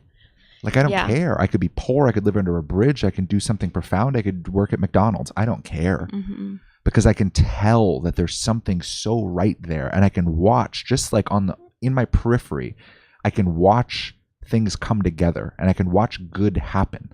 Like, even in interactions with the HOA here, it's like, we got in here and everything was wrong and in disarray. And our whole property was just being bullied by the most parasitic property management company I've ever seen, with the worst contract I've literally ever read. And I worked in the personal development industry, and those contracts are bad. The fact that they even have contracts is crazy. And now, like 2 years of us being engaged with this thing, they're fired, a new company's in, and things are moving in a direction that's incredible. And it's like, that's not, it's weird to say like, oh, I'm drawn to the HOA because like, that's my life's purpose. Like, it's not, it's just like, my life's purpose is being in relationship with the intelligence that generates that feeling of rightness. It's God. Yeah. And we talk about it with our neighbor. Yeah. Yeah. She's like, it's so fascinating that you two you're always talking about that feeling of rightness. Mm-hmm. It's like, yeah. Yeah, that's our entire ideology. That's everything we care about. Yeah, it has to feel right and true. Yep. And like anything outside of that to me is darkness. Like, fuck off. I'm not interested. And even, I don't mean darkness as in evil. Yeah. But like, I do mean fuck off. Like, I will not do it. I'm not interested in it. You can't say anything to change my mind. Like nope. It has to like come through this way. Yep. It has to come through my own intuitive knowing, my own channel. And it's so not black or white. Like, our definition of light is so, it's not like the narrow path. It's like the narrowest path ever. It's like moment by moment, the narrowest path. Like if we did this video yesterday, it would have been dark. Right. Like it's like that kind of, like it's like there's a timing, there's a sequencing, it needs to happen in the exact right period of time. There are openings. Yep. It needs to be the exact thing. The way we talk about it, the things we talk about it, like the times we pause and talk, there's a feeling of rightness, and there's a little bit of variation, and like it's not like a harsh dictator, but there's just this like there's a pulse, there's that constant feeling of. I've been wanting to do this video for weeks, and there just hasn't been an opening. Yeah, and I thought it was going to be sort of the reverse of our book review, and that you could bring me Alison's like teachings distilled down, and then we'd talk about them. Like you could walk me through it the way that I walked you through the Law of One, but like that's not my forte. That's not really your style. No. But it just didn't pan out. And then we talked about this like a month and a half ago. Yeah, it was a long time And then it ago. Just finally came all the way back around. She did this video, and now we can talk about this. And it's like, oh, okay, cool. There's a timing. Yep. Yeah.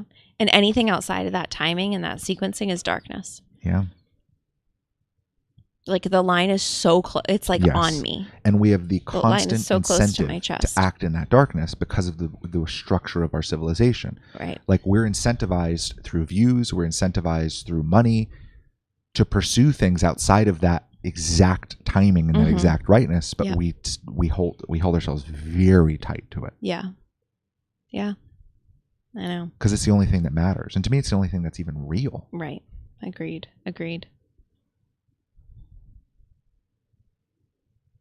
All right. Yeah. Okay. Yeah, let's keep going. More. Who else is here? You guys say hello. I don't know. I can't see because your cup's in front of the thing.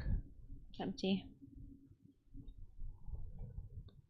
All righty. I know if you're still here with us, give us a big whoop whoop in the chat. And let's keep going. Okay. That Harvard Albert North Whitehead lecture, 100th anniversary, and I can't.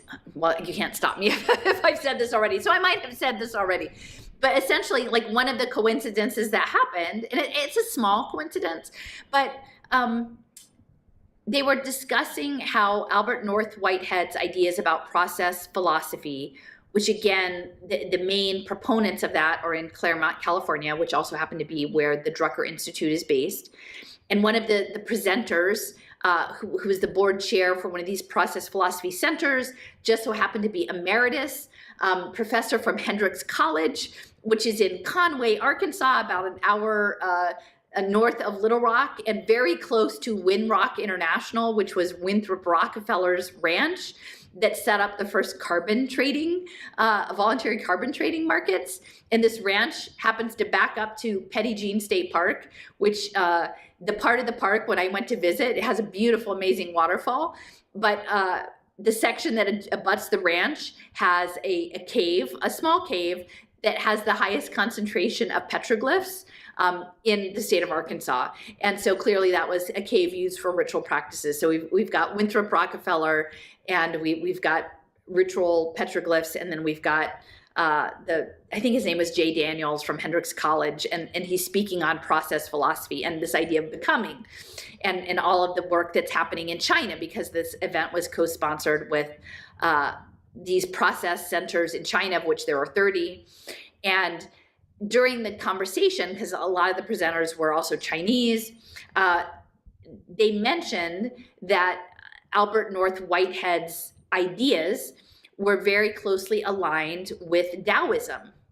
Chinese Taoism, that philosophy, and which is again all about energy flow, right? And that under Mao, the Taoist scholars had to sort of go underground, and so they took on the mantle, or sort of the costume, the mask of being whitehead scholars as they continued their own investigations, but they couldn't do it as Taoists. They became Whiteheadians. And so now there's a lot of Whitehead process philosophy in China under this idea of eco-civilization, which I think will be linked to charter cities and the token trading. And in the comment section of one of the talks, someone mentioned, like, was affirming about this Taoist alignment of Whitehead, and said, well, it's interesting because one of the early native Buddhist practices in China from the Tang Dynasty, I think it was the Huyang group, there was this particular sutra, and in English, the sutra was called the Flower Garland Sutra. And this particular Buddhist sect was called, it was aligned in English with the idea of the flower garland. And a big part of their philosophy related to the inner penetration of all things and Indra's net. And that in addition to the jewels, there were all of these beautiful flower garlands interwoven with the jewels and the diamonds and the tree of life and everything. And I thought that was really interesting because Hot Springs, Arkansas, again, that has, all of the quartz crystals, is located in Garland County. And actually this group of people that I visit sometimes is this country church, or it was built as a Methodist church, I think back in the early 1900s, was acquired, and it's called the Star Portal, and it's essentially the metaphysical welcome wagon of Hot Springs. Very lovely people. Again, I don't necessarily align with every single thing, but and I'm probably kind of the weirdo in their group in terms of the stuff that I talk about. But the woman who bought the property, she has a business in flower essences, and so it's very interesting to me that we have this metaphysical center is sort of grounded around flower essences, and then we're in Garland County, and then for me finding out about the Garland Sutra and that everything is interpenetrated with everything else. And it's totally how she learns. Again, relates a little bit to what Levin is saying, is how do you know where your self ends? Do you know that there's a hard stop? Because those cells are showing up and dying, and then you've got bacteria on there, and then you have your aura, right? You have your energy body, and then you're hanging out with people and you're interpenetrating each other's energy systems. And we are all interpenetrated. We're all resonating and tweaking each other's electrodynamic waveforms. And so I'm not sure what to make of all of it. I'm not here to pronounce judgment. But what I am continuing to ask is that I'm looking for more people to play in the space of systems evolution and complexity and tokenization and information theory, communication, and spirituality and the quantum field and consciousness and the divine. I think all of these things are pretty amazing. And I don't know exactly where we're going. I mean, by this spring, I'll have some radishes and I can point in some directions of exploring. And, I'm grateful to still have, a small group of people to do this exploring.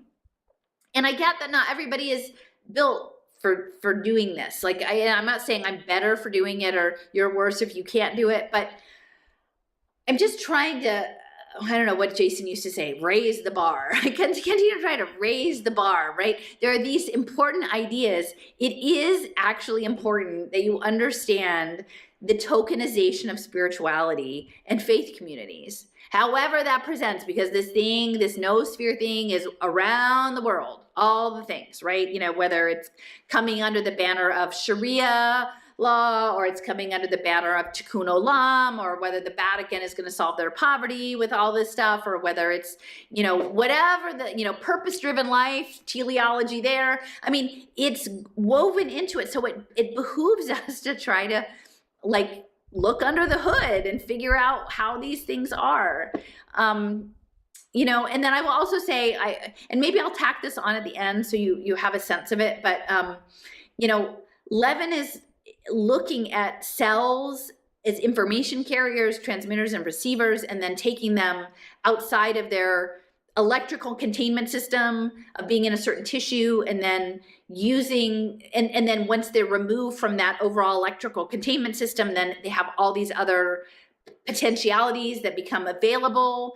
I think interacting with the quantum field, and this is how they're building these anthrobots and these xenobots. And again, I'm not co-signing that I agree that life should be used that way. I have a lot of ethical questions, but at the same time, if we're looking under the hood, we need to actually look and see. We don't want to be like, oh, that's terrible, so I don't want to know about it. Like, we should actually know what they're doing. And so a lot of this idea about electrical potential and programming, and again, thinking about this and consuming digital information being programming, that this he was talking about the selves, and then how many selves are in a cell, and even like multiple personality disorder, you know, and things like the future of biomedicine being somatic psychiatry, and the fact that our bodies are really, really important in all of this, and how we work with our bodies. You know, like another synchronicity, I go to this movement class once a week, and you know, ironically, the woman that runs it, she, oh, did I say this already about the energy? Anyway, the theme of the day was energy. So that was another yin yang thing. But Gurdjieff was also talking about being asleep and waking up, and to your potential. And I feel like it is about an energetic system. And again, I'm not co-signing the human potential movement. There's a lot of issues there, but I'm seeing these things happen over and over again. And so in one of the clips that I put up the other day, it was with Levin and one of his postdocs, who happened to also be from Arkansas, and they were presenting to a group, and there was a Q&A, and one of the women who was talking, she was, I think, computational neurobiology or something at UC Irvine. And the guy, I think his name was Wesley, she kept saying, oh, I know him from the Air Force meetings. I know him from the Air Force meetings. And again, Braden was affiliated with the Air Force. He was an advisor to the U.S. Air Force and Space Force. So there's something with the Air Force that's working in these spaces. Hi, guys. This is Megan Peters. I'm at UC Irvine Department of Sciences. Hey, Wes. What's happening? She just inserted a clip of this conversation where these people know each other from the Air Force. You want to skip this? We can, yeah. Oh, it's pretty short. Oh, well, she ends up playing the full clip somewhere, but it's okay. Okay. Mm-hmm. We'll keep going. So we know each other from the Air Force. And they were discussing this guy Wesley, these cell cultures, I guess neural cultures, and treating that I'm assuming a petri dish, treating it as an organism. And then they were talking about training them and having different cascades of potential. We know each other from Air Force meetings. So we can listen, the plan now, I mean, we've done other experiments, just to say like an asterisk on the end of mine, we're also doing some where we reverse these conditions, or instead of the reward being no stimulus, we're doing a regular stimulus. You know, we're editing all of that to see kind of how does that change the learning curve. But then similar to the work, Mike talked about it in genetic regulatory networks, where computationally we explored all the different types of classical conditionings. Could you destroy them? Could they come back? What happens when you break this piece and that piece? Planning on doing all of that in the cultures as well. So essentially we're trying to come up with this suite of tests, basically treating these cultures as animals. So I don't train them for more than like an hour a day. I think they get fatigued. I make sure that when I feed them, I train them at a certain time. I try not to let them get bored. I just assume that they are that complex. In the worst case, I'm overcautious. But best case, I learned something new from it. Because what's interesting to me is I made it seem simple that these bursts come from the left or just the right, but really they come from specific regions. So there may be like multiple behaviors or things that cause a cascade left to right, or multiple start points that go from right to left. And what's interesting to me is I'm looking for something to steal other neuroscience things and memory and things is, what does that engram look like? Because here you have multiple ways to generate kind of the macro scale behavior that I'm looking for, kind of like degeneracy in a sense. Like if left to right is one behavior, there's multiple ways to get there. And seeing how, when I do this type of training, dependent upon the stimulations that I'm giving, what parts of like the network architecture are rearranging themselves. And if we can find something engram-like, can you do something like extinction? Could you, in a different context, bring that back up again? Could you switch this kind of learning off and on? Like in context A, I want you to only do right to left. In context B, I want you to do left to right. Can you go back and forth between those things? What happens when I take the tissue that's been trained and connect it artificially to a tissue that hasn't been trained? So the answer to the question is there's a lot of work to do, but the plan is to take all of that great stuff, especially at this Air Force meeting. Everyone go ask Megan about it. It's a lot of great work there, and applying all those tools to what we're doing in culture. Yes, within the Petri dish, and them being responsive. And it turns out that the woman who had asked the question was connected through, I believe it was UCLA, was researching under Haquan Lau. And Haquan Lau had, he was at UCLA, but before that he was at Riken, which was a consciousness institute in Japan. And he was a spokesperson for Harmony UBI. And so I think, again, if you think about a culture and then these cascades, which might be what's his guy, Per Bach, with the sand piles and the drop, and then where is the slump and the avalanche, that there's this point of criticality. And that as we're interacting with our tokens and living our lives and doing things that we don't imagine might be computational, but on the back end, there are patterns being woven in the ether, and then there's some sort of tipping point that happens, and then there's a cascade, and then poof, there's a certain aspect of the quantum potential that becomes firmed up, that was maybe uncertain which way it was going to go. And I feel like that's part of these tokens. And again, it's harmony, it's electrodynamics, it's these waveforms. And again, in the Whitehead lecture that I uploaded, it was about this idea of electrodynamics and prehension and recognition, and the body's ability to synthesize past waveforms into a certain point and project them forward, this concrescence. And so it was sort of like masses of information integrated, moving forward, masses of information, like this repetitive wave of information integration. And I feel like that's part of what the tokens are doing. But I don't have a good language for it, and I don't have it all pinned down, but I can see the different pieces in motion, which is why. It's interesting because I can't completely tell if this is what she's saying, but the talking about probabilities, like I think I see reality, at least the present moment, as being a single fixed reality, meaning all of the decisions that have been made previously have contributed by all the souls here, and even others who aren't here anymore, have contributed to this reality that we now exist inside of. There's no changing right now, except through the decisions we're making into the future. And the further you get out from this exact moment, you get out into more and more probability. So technically, every possible variation of what's going to happen, I guess, exists kind of, but in a potentiality, meaning it's not real. It's not like you can go visit that place. Right.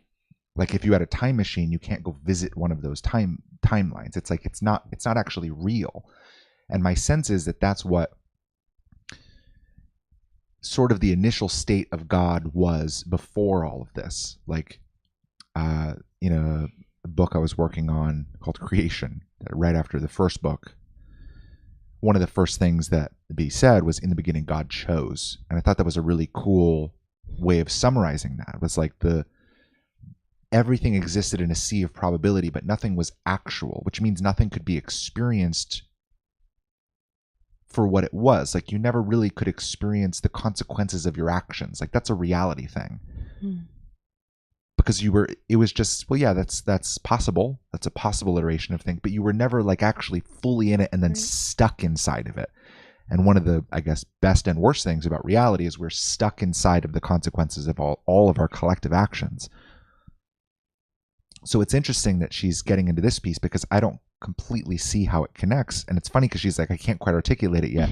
But what it makes me think of is trying to navigate the probabilities of the future and make them more certain through this tokenization of ideology, right? Yes. Like trying to corral people into essentially predetermining the future, like giving humanity a fate. And if you can predetermine that future, then you can solidify the timeline out into that potentiality, making the quantum space or the matrix of probabilities more concrete, where it's like it's almost absolutely certain that it's going to go this direction. And they need that sort of certainty because there's not that many of them compared to how many souls are here.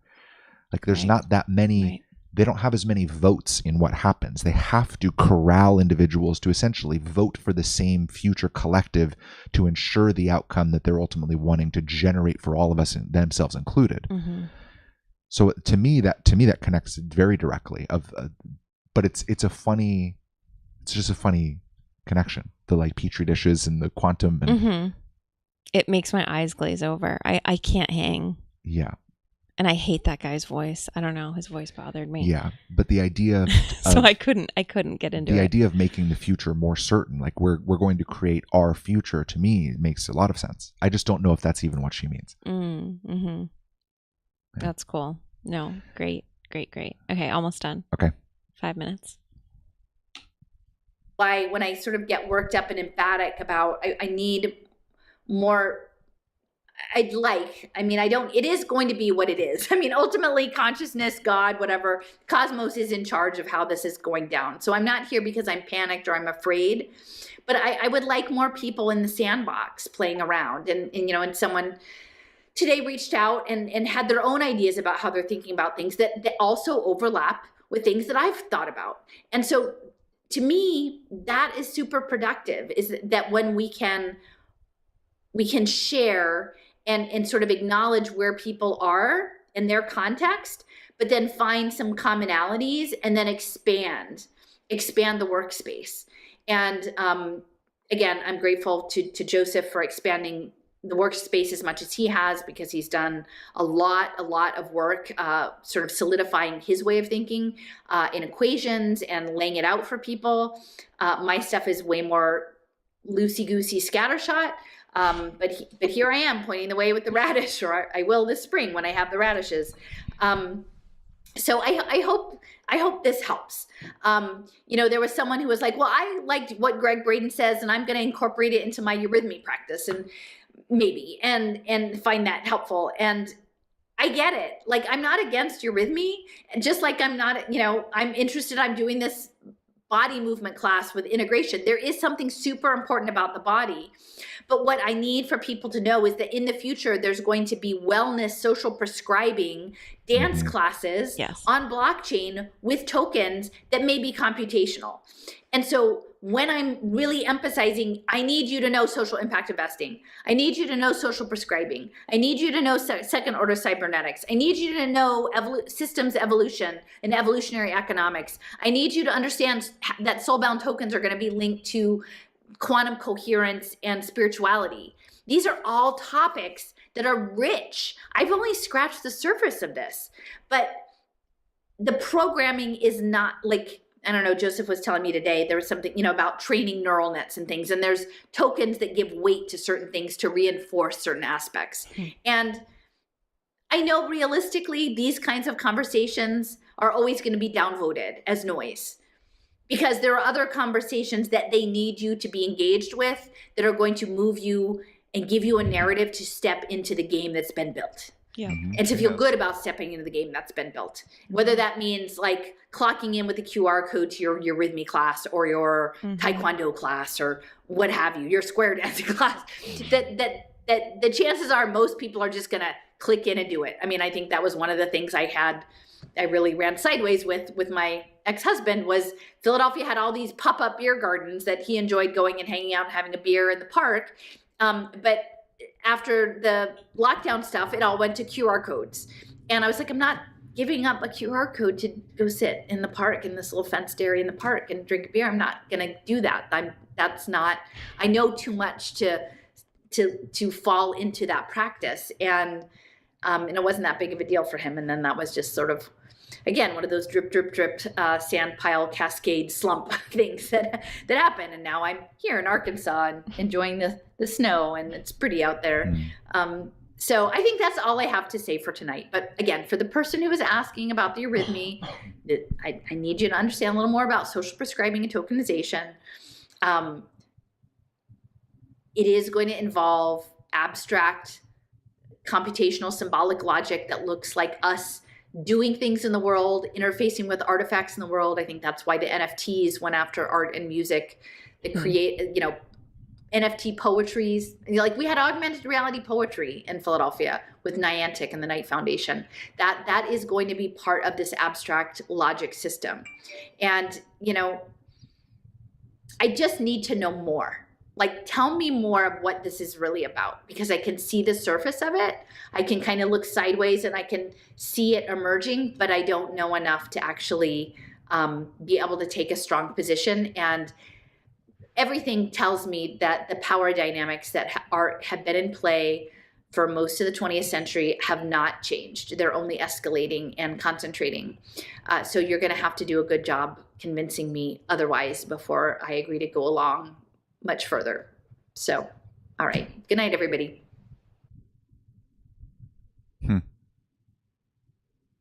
Cool. It's good. Yeah. There. Oh, it's playing the next video.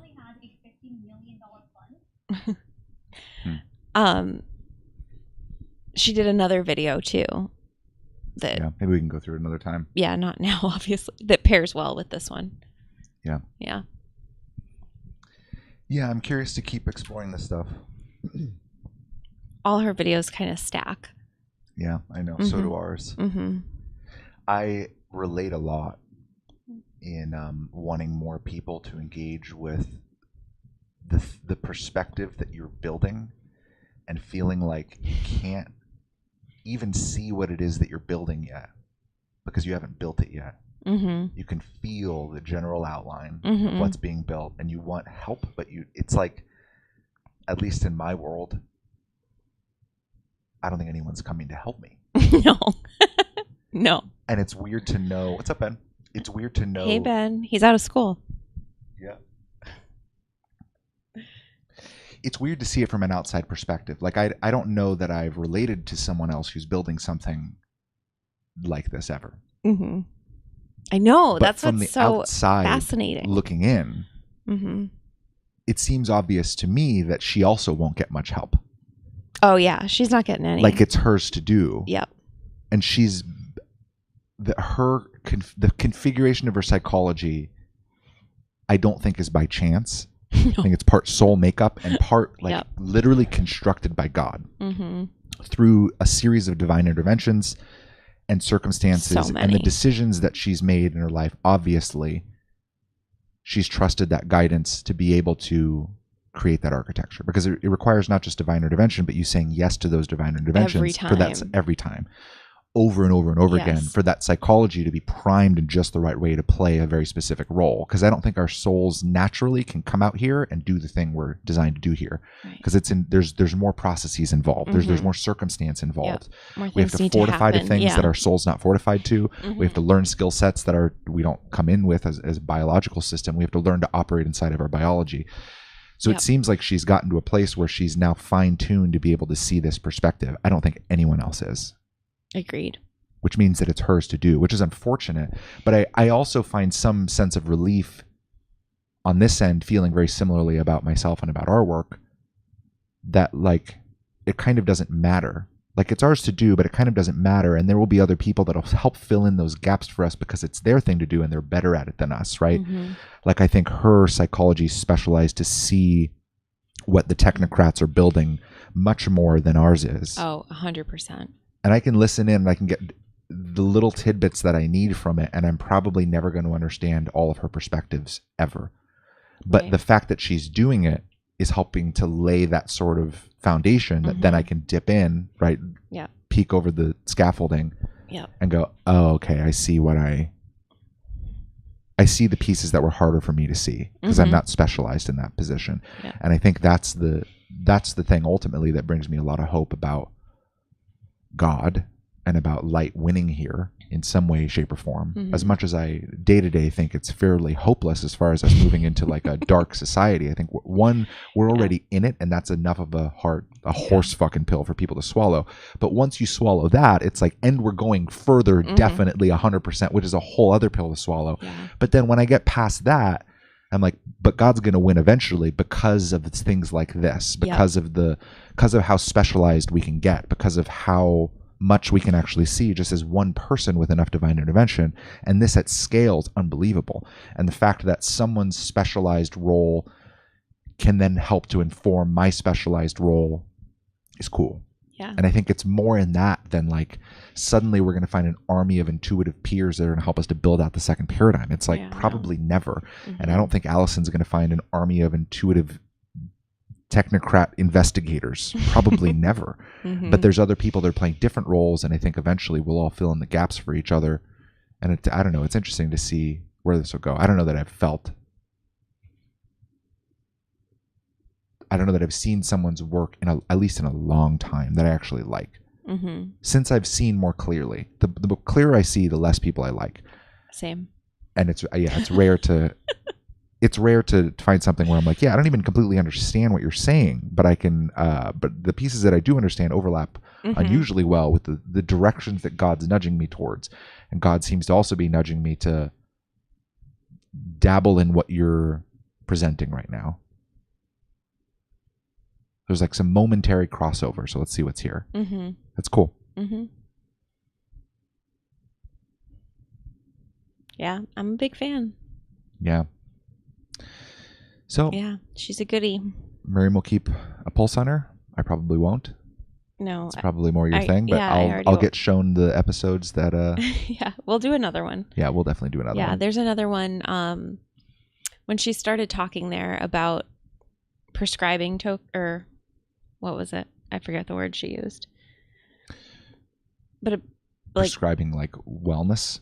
Yes. The tokenization. Yes. Yeah. Like there's like, and things like dance and things like that. But in her other video, she talked about, and I guess my ears peaked because I'm so interested in pottery, but she talked about having pottery be the like prescription for you, like provided from your healthcare provider. Like, and then what information is getting collected when you're in that like pottery making space? Cause that's just God.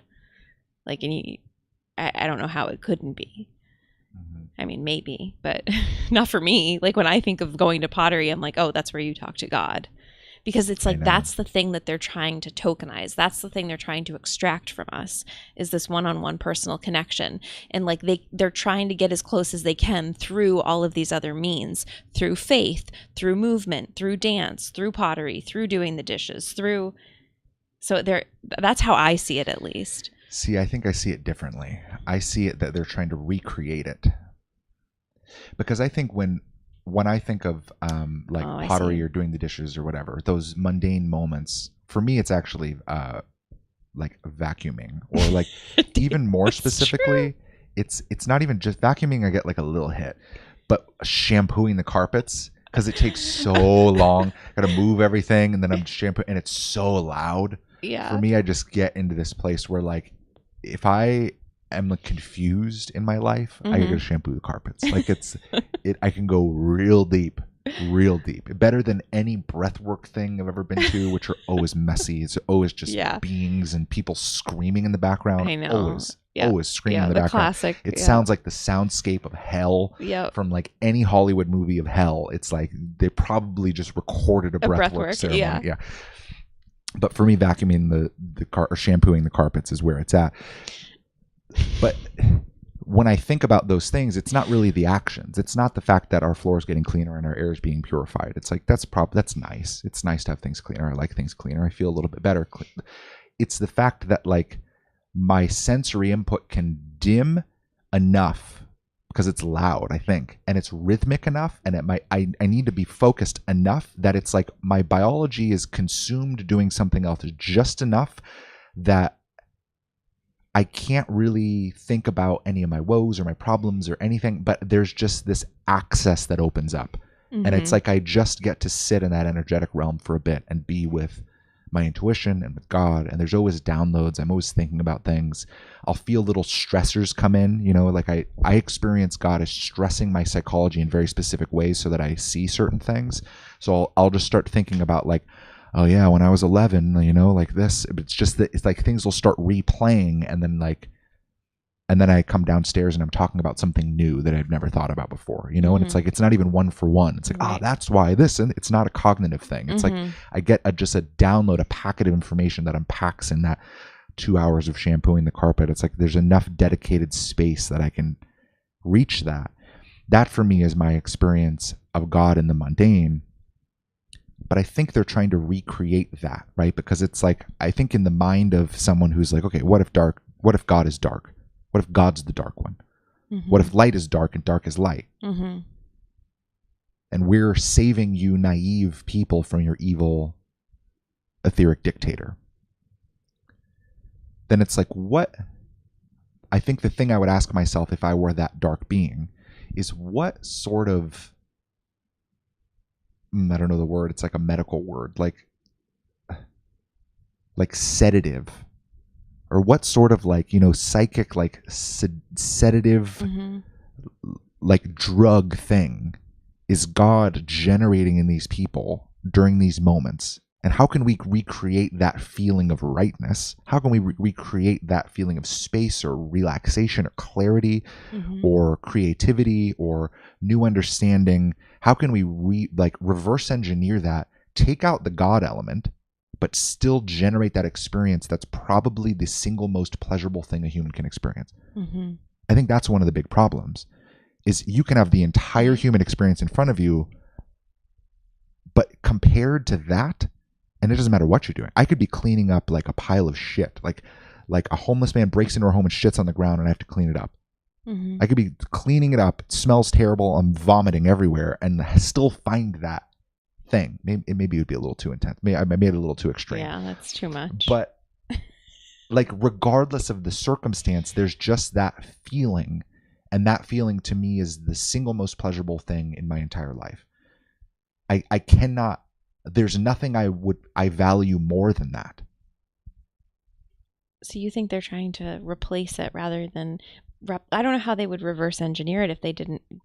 They want access to it. I know they want access. But see, I think every soul in existence has real-time access to God if they want it constantly. I don't think darkness has lost their connection to God. God doesn't particularly punish, at least the way that I see it. I don't think there's any sort of closed door. I don't think God goes, you've done too many evil things, so you get no more guidance. I think there's constantly an open door. Good thing I'm not God, because I'd be snubbing everybody. Yeah, I think there's constantly an open door, because that's sort of one of the main. I'd hold grudges and all that shit. I think that's one of the main functions of God for us on the ground floor, is that real-time stream of guidance. And I think there's an understanding that at the core of the paradigm of darkness, there's an intention of good, at least at the beginning. But if God's bad, then we can't follow God. So what do? We have to build something else instead, right? I think there's that understanding. I think there's a open door to God always. I don't think they have trouble accessing it. I really don't. I just don't think they value anything that comes from it. They would value it as if we were talking to, like, if you're like a Republican and then you can get on the phone with Biden, like a hardcore Republican, you love fucking Trump, and then Biden calls you personally and is like, hello, I just want to, it's more like RFK Jr., I guess. Hello. But just calls you, and after, through all the bumbling, it's like, I just want you to know if there's any other, if you got any questions for me. Like, no, I don't really have any questions for you. Like, I don't really, like, can you do better? Maybe, like, you might yell at them, but like, I think it's that. It's like for a lot of people, talking to Biden would be incredible, but for the right person who sees him as the enemy, talking to Biden is not exciting. It's like, like, I guess I'll record this and share it on Facebook, and maybe I can make it fun for my friends. But like, you're talking to the highest authority of the enemy, isn't particularly something you want to do, but I think they have access constantly. They just don't value anything, just like we wouldn't value guidance we received from the US government on how to live our lives. It's like, I see. I don't think they care, but I think they recognize that there's value in. And that was one of the things, man, there was a little piece, a little thread in there about overcoming that I thought was so interesting, because that to me is the worst definition of spirituality. From that, George was his name, from that guy that the whole video was about. She mentioned that he was seeing spirituality as like the path of overcoming and resilience. And to me, that's like, I think it's becoming. Path of becoming. I thought it was becoming. Oh, I thought it was overcoming. She talks a lot about becoming. Okay. That to me is the perspective that God is the psychological manifestation of hope. Like, it's like, why do the nurses in hospitals that believe in God have an easier time with resilience than those that don't? It's like, well, their belief system is constructed in such a way that it gives them emotional resilience. So maybe God is that resilience. Like, how do we construct that same resilience through the belief system? Like, maybe that's what he's talking about. Maybe that's what she was describing. I don't entirely know, but that's what it made me think of. That to me is, I think, what they're trying to create is something that outputs that resilience, something that outputs that sense of purpose, something that outputs that hope, that sense of things being right and correct. I think that's the thing they're trying to replicate, I guess, but I think replace. Because without God, without following God, I've never found any real sense of purpose in anything. I can get manic about things and I can get excited about things and then run on that excitement. I can do the Levian Satanism, like manifestation, black magic thing, and use my emotional energy to motivate me against my own soul. But I've never found real lasting purpose in anything.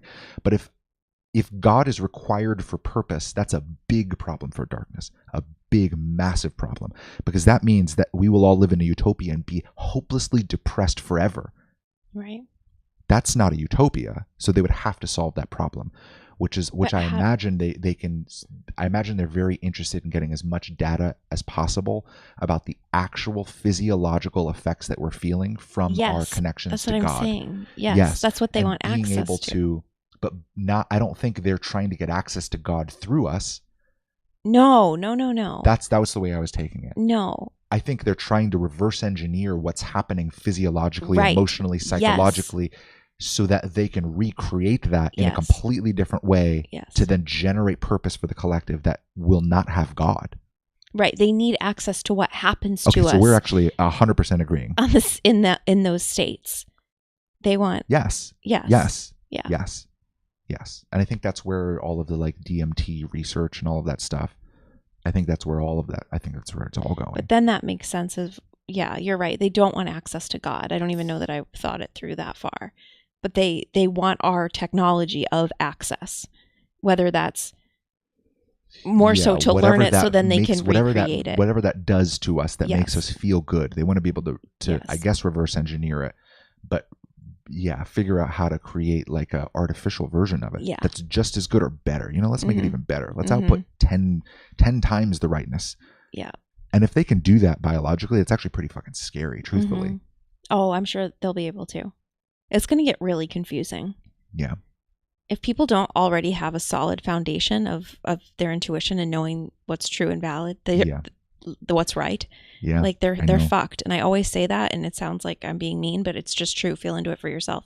Yeah. if you don't have this intact on your own accord, not through anybody else's teachings, not through anybody's modality, but through your own accord. If you don't have this intact, you're screwed going forward. I'm telling you. Yeah, I don't know if you're screwed in like a safety and security way, but you're screwed in that you will 100% without a shadow of a doubt sell your soul in favor of an archetype that gives you a pretty good life in a utopia. Yeah, like you'll be fine. Screwed. I just won't like you. I'll be disgusted by you. Yes. Now we're agreeing. I will. But Dave Guru will always be there for you. Open and close with Dave Guru. But yeah, this is pretty good, huh? Yeah, that's interesting. It's interesting. I'm glad I got to talk out what my side of it so that you could let me know that I was misunderstanding you. That's helpful. Well, I don't know that I thought it all the way through, but it just seems like that's the singular thing that they don't have. Is like that is rightness, purpose, hope. Yeah. So where do we go when we go to that place inside of ourselves that is dictating our whole life? Yeah. I mean, it's a tough problem to solve. The way it's been described to me through my channel is that these higher units of consciousness, like oversoul, outer soul, upper soul, God, right? And I think more, there's a hierarchy of units of consciousness that are performing different functions within reality. One of them, as you go up, being like maintaining and generating physical reality real time, meaning we're existing essentially inside of the mind of God, which is why I don't particularly care about the more science pieces of things. I don't really care about like figuring out the edges of physical reality or space, or like I think my sense is that we live in essentially a contained unit of reality, and I don't care if it's 12 billion light years away, or if like the stars are a dome and you shoot up a rocket and it dink and falls off. I don't particularly care, because to me it's the exact same thing. We're living inside of a contained reality inside of the mind of God, and the only way in or out is through God sending you here, meaning giving you access to the reality that's being generated real time inside the mind of God. So I think God does give dark souls that access, but there's a larger purpose in it. And part of it is to play out the things that are playing out here, right? Because this is darkness's best attempt at proving God as an evil dictator and proving that they can build a better reality than reality. That needs to be proved not just for darkness, but that needs to be proved for light. Like both sides, there's a lot of interest across all of reality in getting this whole two paradigms thing right. Like getting things squared away. Like we need to come to some sort of agreement, because right now we're a divided house, like we got the Republicans and Democrats in God right now. And depending on which side you are, the other side looks absolutely crazy. To darkness, we look crazy that we're blindly following our master. That's crazy. And to us, we're like, how do you live without purpose? And how do you think that you're smart enough to build anything good? Everything you build goes to shit. Like how? And you're just manipulating everyone to show how good you are? Like what are you even doing? It looks crazy from both ends. But at some point, we have to come to some sort of resolution within reality. And I think that's why God sends some degree of dark souls here. I imagine they make requests for certain dark souls, because I think they have a pretty substantial hierarchy of their own, like outside of bodies, like a pretty substantial, like these souls are in charge of these souls are in charge. We are performing these different functions. This is our organization. That like these particular beings are in charge of these particular pockets of the collective, are in charge of these particular pockets. I think they're pretty well organized. And I think there are people on Earth that are interfacing with these pretty well organized beings, and then they get essentially a contact. So it's complex. I forget where I was even going with this. It's complex, and there's a lot there. We exist in the mind of God. They're trying to figure this out and and prove that we can live in a utopia without God, that we can live in a world that's better without God. To me, everything boils down to that at the end of the day. I still forget where I was going with it, but to me, everything boils down to that at the end of the day, is whether we're going to trust this inner rightness and wisdom that we all have access to, but some of us have tuned out so much that it's hard to even find anymore, or whether we're going to go along with the flow or the plan or that sense of collective rightness, whether we want to align with that collective field of what's being created for us and try to have some part in it and get as many incentives as we can along the way. Isn't that crazy that like the incentive is like a digital token? Like it's not even like you can't even touch it. It's not even. You'll be able to turn it into things you can touch. Like what? Well, I think the idea is that everything, like that tripod over there, will have a digital ID associated with it. Everything will have a digital ID. So like you're trading digital things, but those digital things represent real things. It's just another layer of abstraction. That then you lend out to your neighbor. Yeah. It's like money. I think money's too one for one. Like we have to represent value equally across everything. Like soda has to be some ratio of value to these speakers, to that keyboard. But I think I imagine there will be different subsets of value where it won't all have to be like drilled down to the same currency. I think that's one of the main limitations of money, is that all of these things have to be valued, and the things that matter to us most can't be valued. Like a mother's love can't particularly be valued. Time that you put into like taking care of your family can't really be valued in. Prayer, meditation, the things that we value most aren't considered in the system of value that we use to take care of ourselves. Not so I think they want today. to solve So, that. Yeah. I think they want to value everything that actually has every single value, thing. and then drop all the things that don't actually have value. I wonder what that'll do for like resellers on eBay and stuff. This is a random Who thought, knows? but just thinking. Yeah, it'll be different. Yeah. Everything will be different. It's really hard to Because imagine. it's strange as a reseller. It's strange to see what resells and what doesn't, and what has value to people on eBay. Yeah, 100%. Because there's also these like collective ideas of like, I mean, this is just stupid examples, but like Lululemon used to sell really well and now it doesn't. Like, Yeah. it's like, it's just weird. It goes through these cycles of, it's the collective. It's like, tough because those trends. markets only work with like esoteric's not the right word, but it's a word, knowledge. Like you need industry specific knowledge on how to get things for cheaper than everyone else can get them. But like when like Temu came out, for example, like lots of people's Alibaba dropshipping businesses started to go under. Because people knew how to get access to these goods for the same prices that the buyers were getting access to them. It's just a scrappy way to make money. But I imagine as poverty starts to go away, the need for these scrappy arbitrage businesses probably will go away too. It's interesting. There might be still some hustlers who want to get ahead, but like when everything's already taken care of, like you don't really need to strive in the same way. So it opens up a massive renaissance of creativity and spiritual exploration. Oh, gross. Yeah. We get to all interface with the dark hierarchy to get our next role of how we will live happily. Oh, I hate it. You know what else I was thinking too is like when I say that they don't have what we have, like this access. Yeah. Like I get that there are buffoons here that interface with darkness, people that interface with darkness, and they could interface with God because God hasn't snubbed them like I would. Like I get that, but I also don't think they get much information. Like I think there is something that we have in this intuition thing, in intuition as an operating system. Like they don't have it, and they're not solidified to it in the way that we are. Like they haven't done what we've done. So I feel like this direct line of communication to God all day, every day, like that's something like very unique.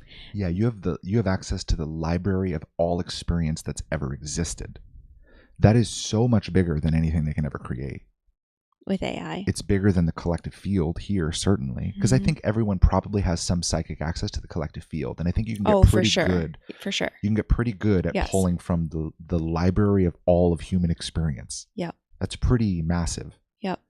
And I think that's why there's always some sense of wisdom with psychics and whatnot, even if they're just pulling from only the collective field. Yeah.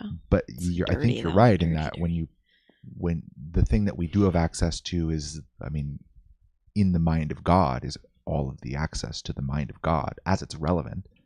But I think that's also, I get kind of what you're saying in that they don't have access to it, because it's not like they can go to God and say, hey God, will you give me information very specific to the things that I'm trying to build that aren't for the benefit of everybody. They're not going to get that information. Yes. But God's going to give us that information because we're doing the thing that God's guiding us to, and we need that information to build that next step.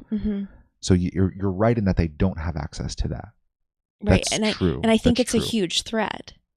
Yeah. So 100%, I understand 100%. the replicating of it. I understand replicating that space for others. That's why I think it's which important. Is essentially what AI is. It's important to be impervious to it now, not later when you're being prescribed pottery class from your AI therapist. Yeah.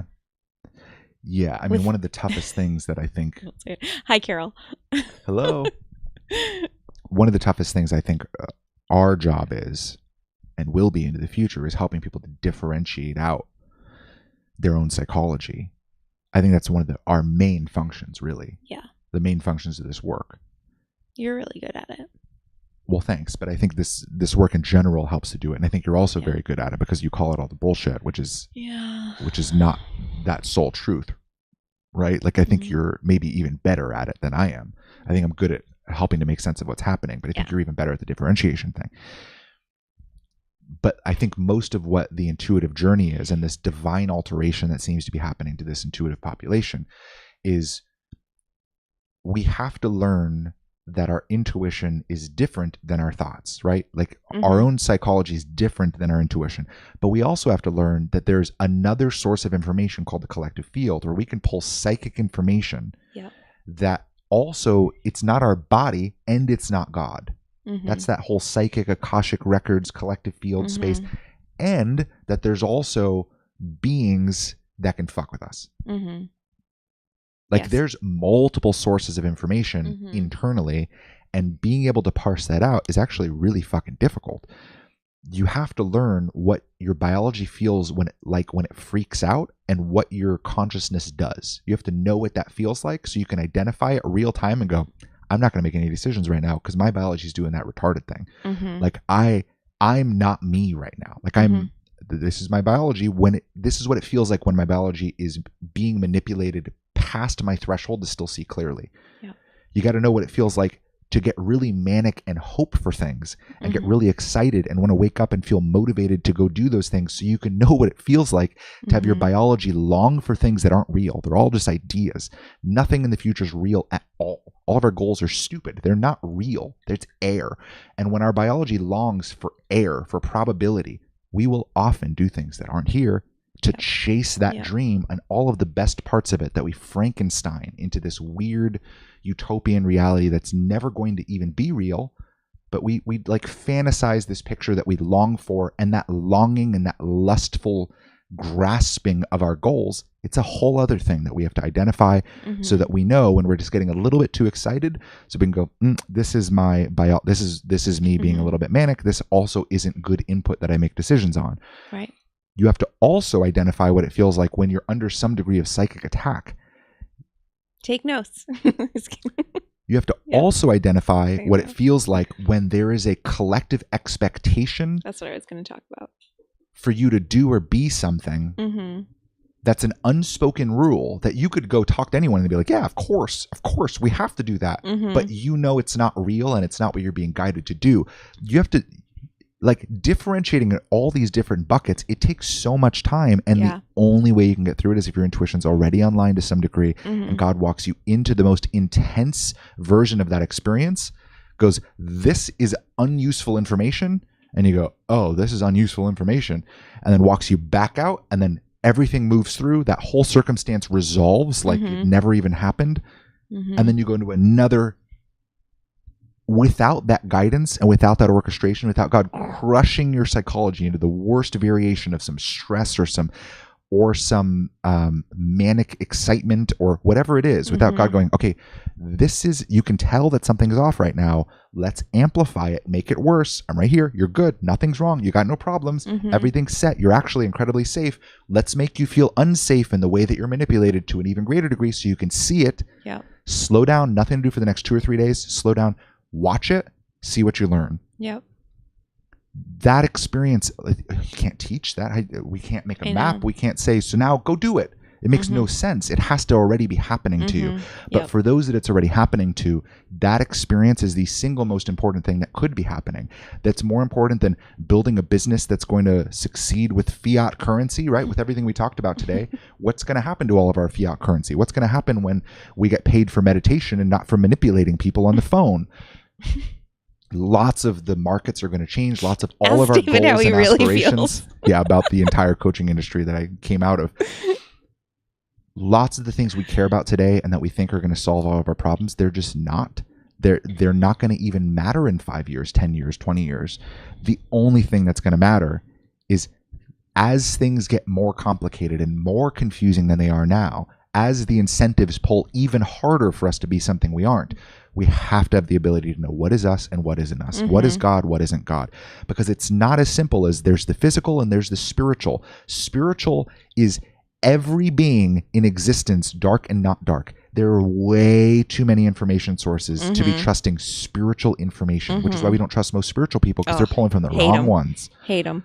I hate all spiritual people. We have to be able to differentiate out. what is God from everything else. And if we can't do that, I don't think you're fucked, but you're just going to be soulless like everybody else, right? Yeah. It's like, so you'll be net neutral. Net neutral. You'll be neutral. And I think that really is the truth. But there's an opportunity that God seems to be giving a subset of the population to break free from it, to then model something else. Like, what is it going to look like for the population who isn't manipulated in the system that they're building? That's not very convenient for them. Like, what does that look like? Where does this actually go? What does it look like when there's a rebellion that wasn't created by them? Mm-hmm. Not that we're going to, like, just not interacting with the things we're not meant to interact with, right? Like, what's it going to look like when God's able to actually architect and build things here, even within their system, that create good? Like, when ideas are shared that aren't supposed to be shared with the people that they aren't supposed to be shared with, at the time they're not supposed to be shared with, you know, like, what happens when God becomes a major inconvenience to the utopia? Yeah. Hard to tell. We'll find out.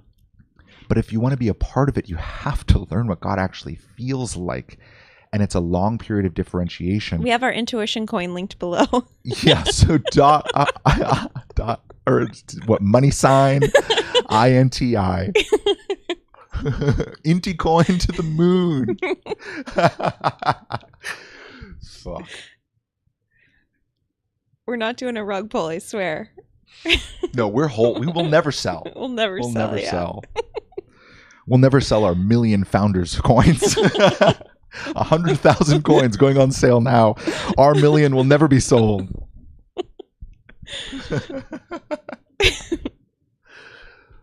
Oh. Yeah.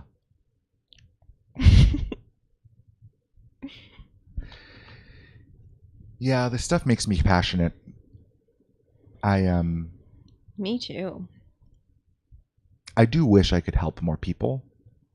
Like, I wish I could pull people along this journey. That was how it worked. It just doesn't work that way. No. Not even close. No. Not even close.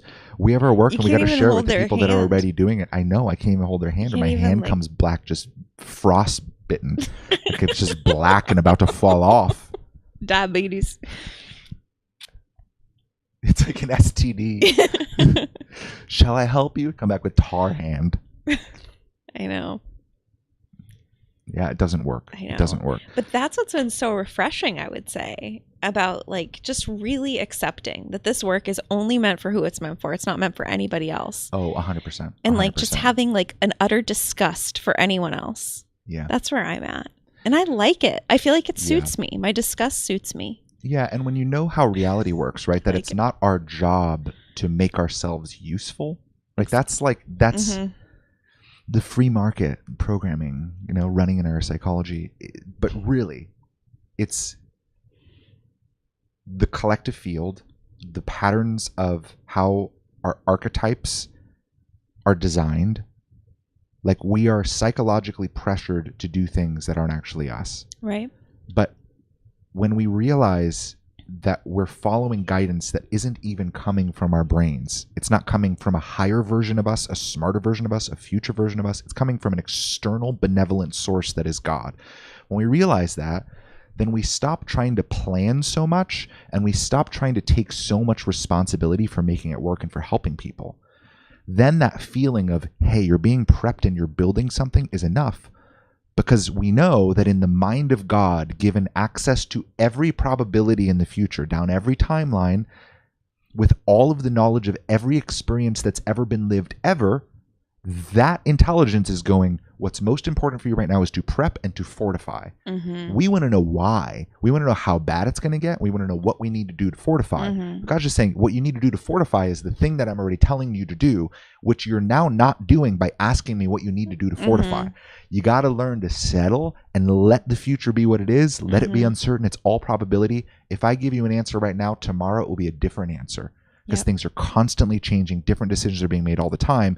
What you need to fortify is the thing I'm already giving you, which is an orchestrated experience with very unique, timely insights dropped in at the exact moment. Whether you're shampooing the carpet or doing the dishes, it's those little moments where you're going to get a download. You're going to get something that gives you insight into how your psychology is being architected to be fortified for this dark, twisted system that's coming, this dark utopia that will maybe biologically feel fantastic, honestly.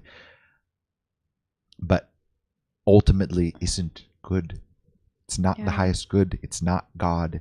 It's, I think, will always feel purposeless and hopeless and hollow. And I don't want that feeling to become normal. I don't think God wants that feeling to become normal. The hopelessness, purposelessness.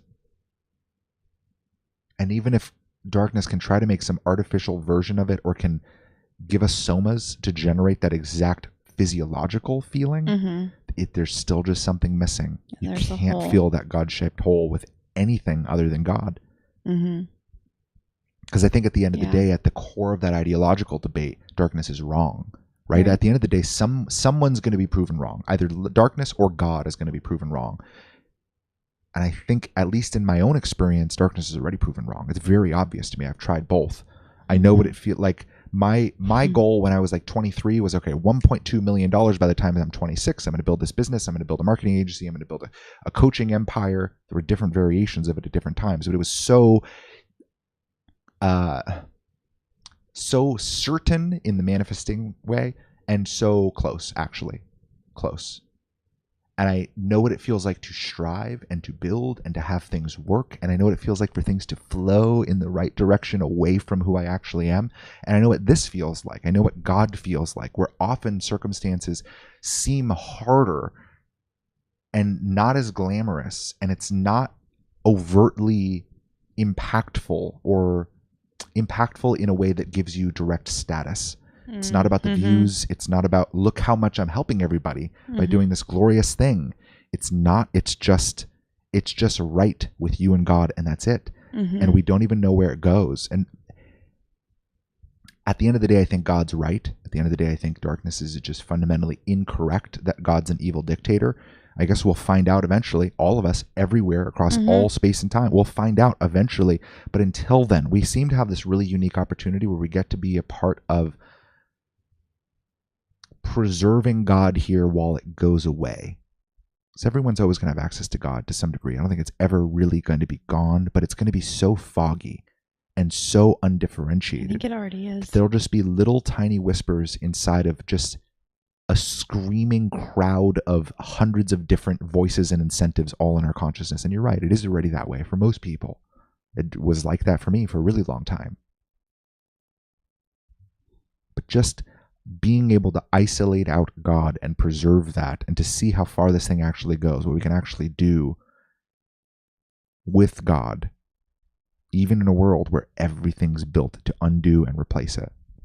I think that's kind of cool. I don't think it's any of our obligation. I don't think it's, there are people who could do it that won't do it. I think that's honestly fine, disappointing, but fine. Like, it's a cool fucking opportunity. Like, that's all, you know? Yeah, and it makes sense, like the time that we're in, the age that we are, the life that we've had to live. Because as this thing continues to accelerate to darkness's utopia, we need to be at a certain place in our lives. And that all feels very intentional too. Yeah. As far as the divine intervention thread. Yep.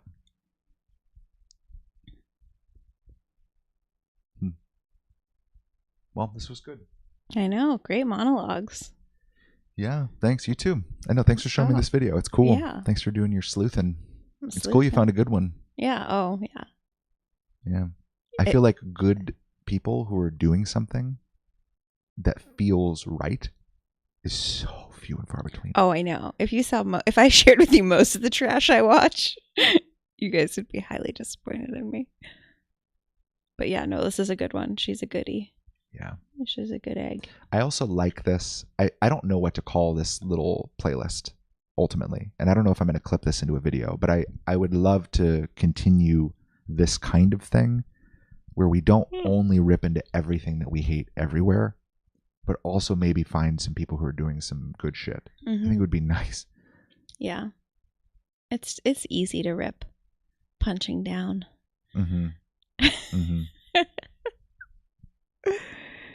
Yeah, it's too easy for me to rip into people and all that stuff. No, it's nice to watch something that's like comprehensive, complex, that you can like interact with.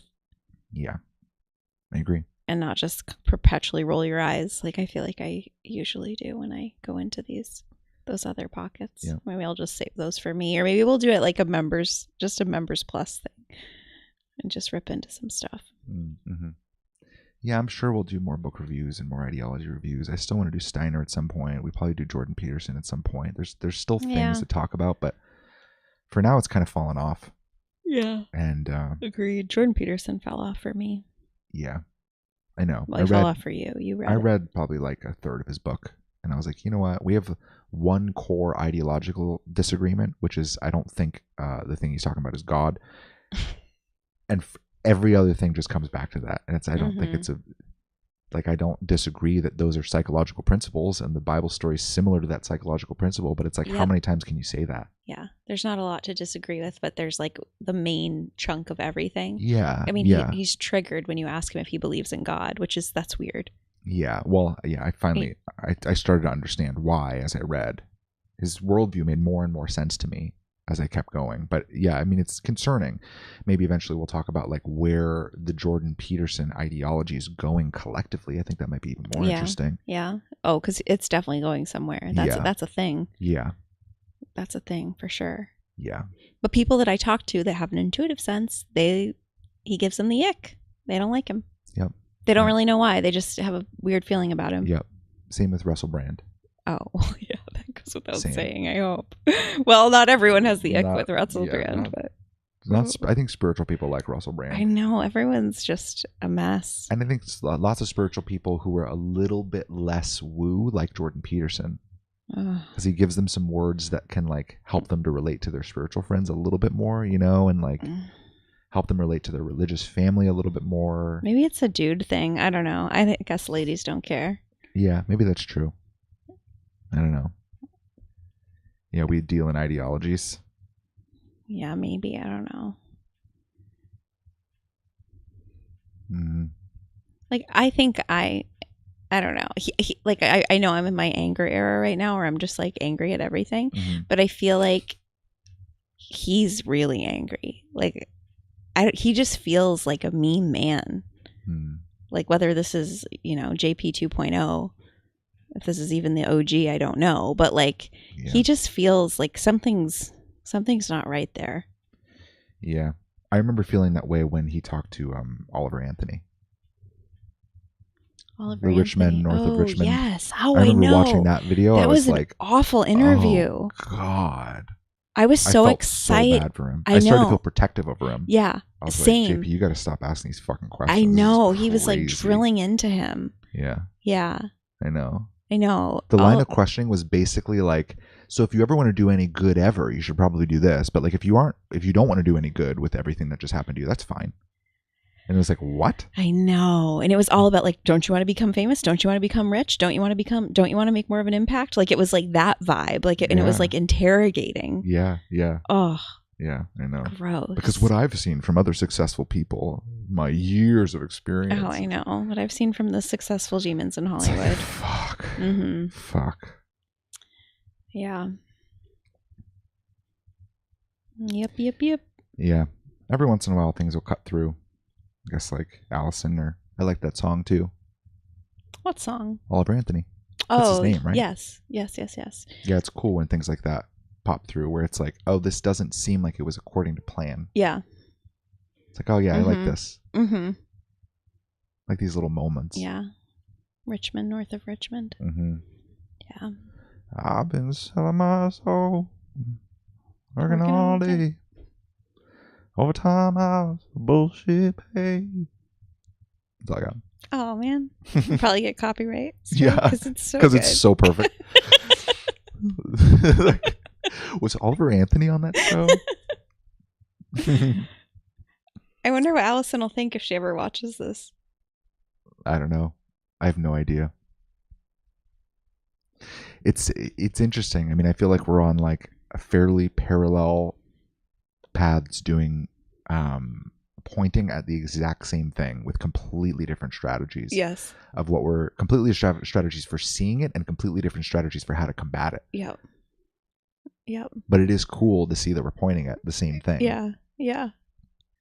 And I imagine like what I like about stuff like this, and I feel the same when we argue about things, because we also are very similar in that we see different differently and different things about different things, is even when we disagree, I like bickering with you, because when we keep going, one of us is always like, oh, that's what you mean. Mm-hmm. And then it builds this better picture. And I imagine if we were to have a conversation, we would push back and she would push back, and it would be like, oh no, yeah. And we would feel that thread of truth in the middle, right? Because I think that's the thing we're all aiming towards anyway. Yeah. I like stuff like that. Yeah. Oh my God, if she ever wanted to do a video. I know. I Yeah, think that'd be interesting. cool. I don't know how much would be there, or if it would be helpful. Who knows? But we could explore it. I just think it would be fascinating. I do like doing this, though. I think we'll do this again. Yeah, that doesn't matter. We can. Yeah. If we don't talk to her, we'll talk about what she's. We'll talk about her. Don't you just like her demeanor though, and her vibe? Like she's just, I don't know. She seems sweet. Maybe I'm I'm fangirling, but it's rare. Yeah, it's rare, because then you can follow the fearmongers on Instagram, and like that's not what this is. Yeah, and it's nice. And it's nice to not be sold an affiliate link of the thing I need to buy for the problem I didn't know I had until I watched them tell me I had a new problem. Yeah. Well, if she comes out with an anti-AI coin, we'll know. We'll know to run the other way. But until then, we'll watch some videos. Controlled off. All right. All right, guys. Thanks for tuning in. This is very fun. Tuning in. See you next time. See you Bye. next time. Bye. Bye, Ben. Can't wait to talk to you about school.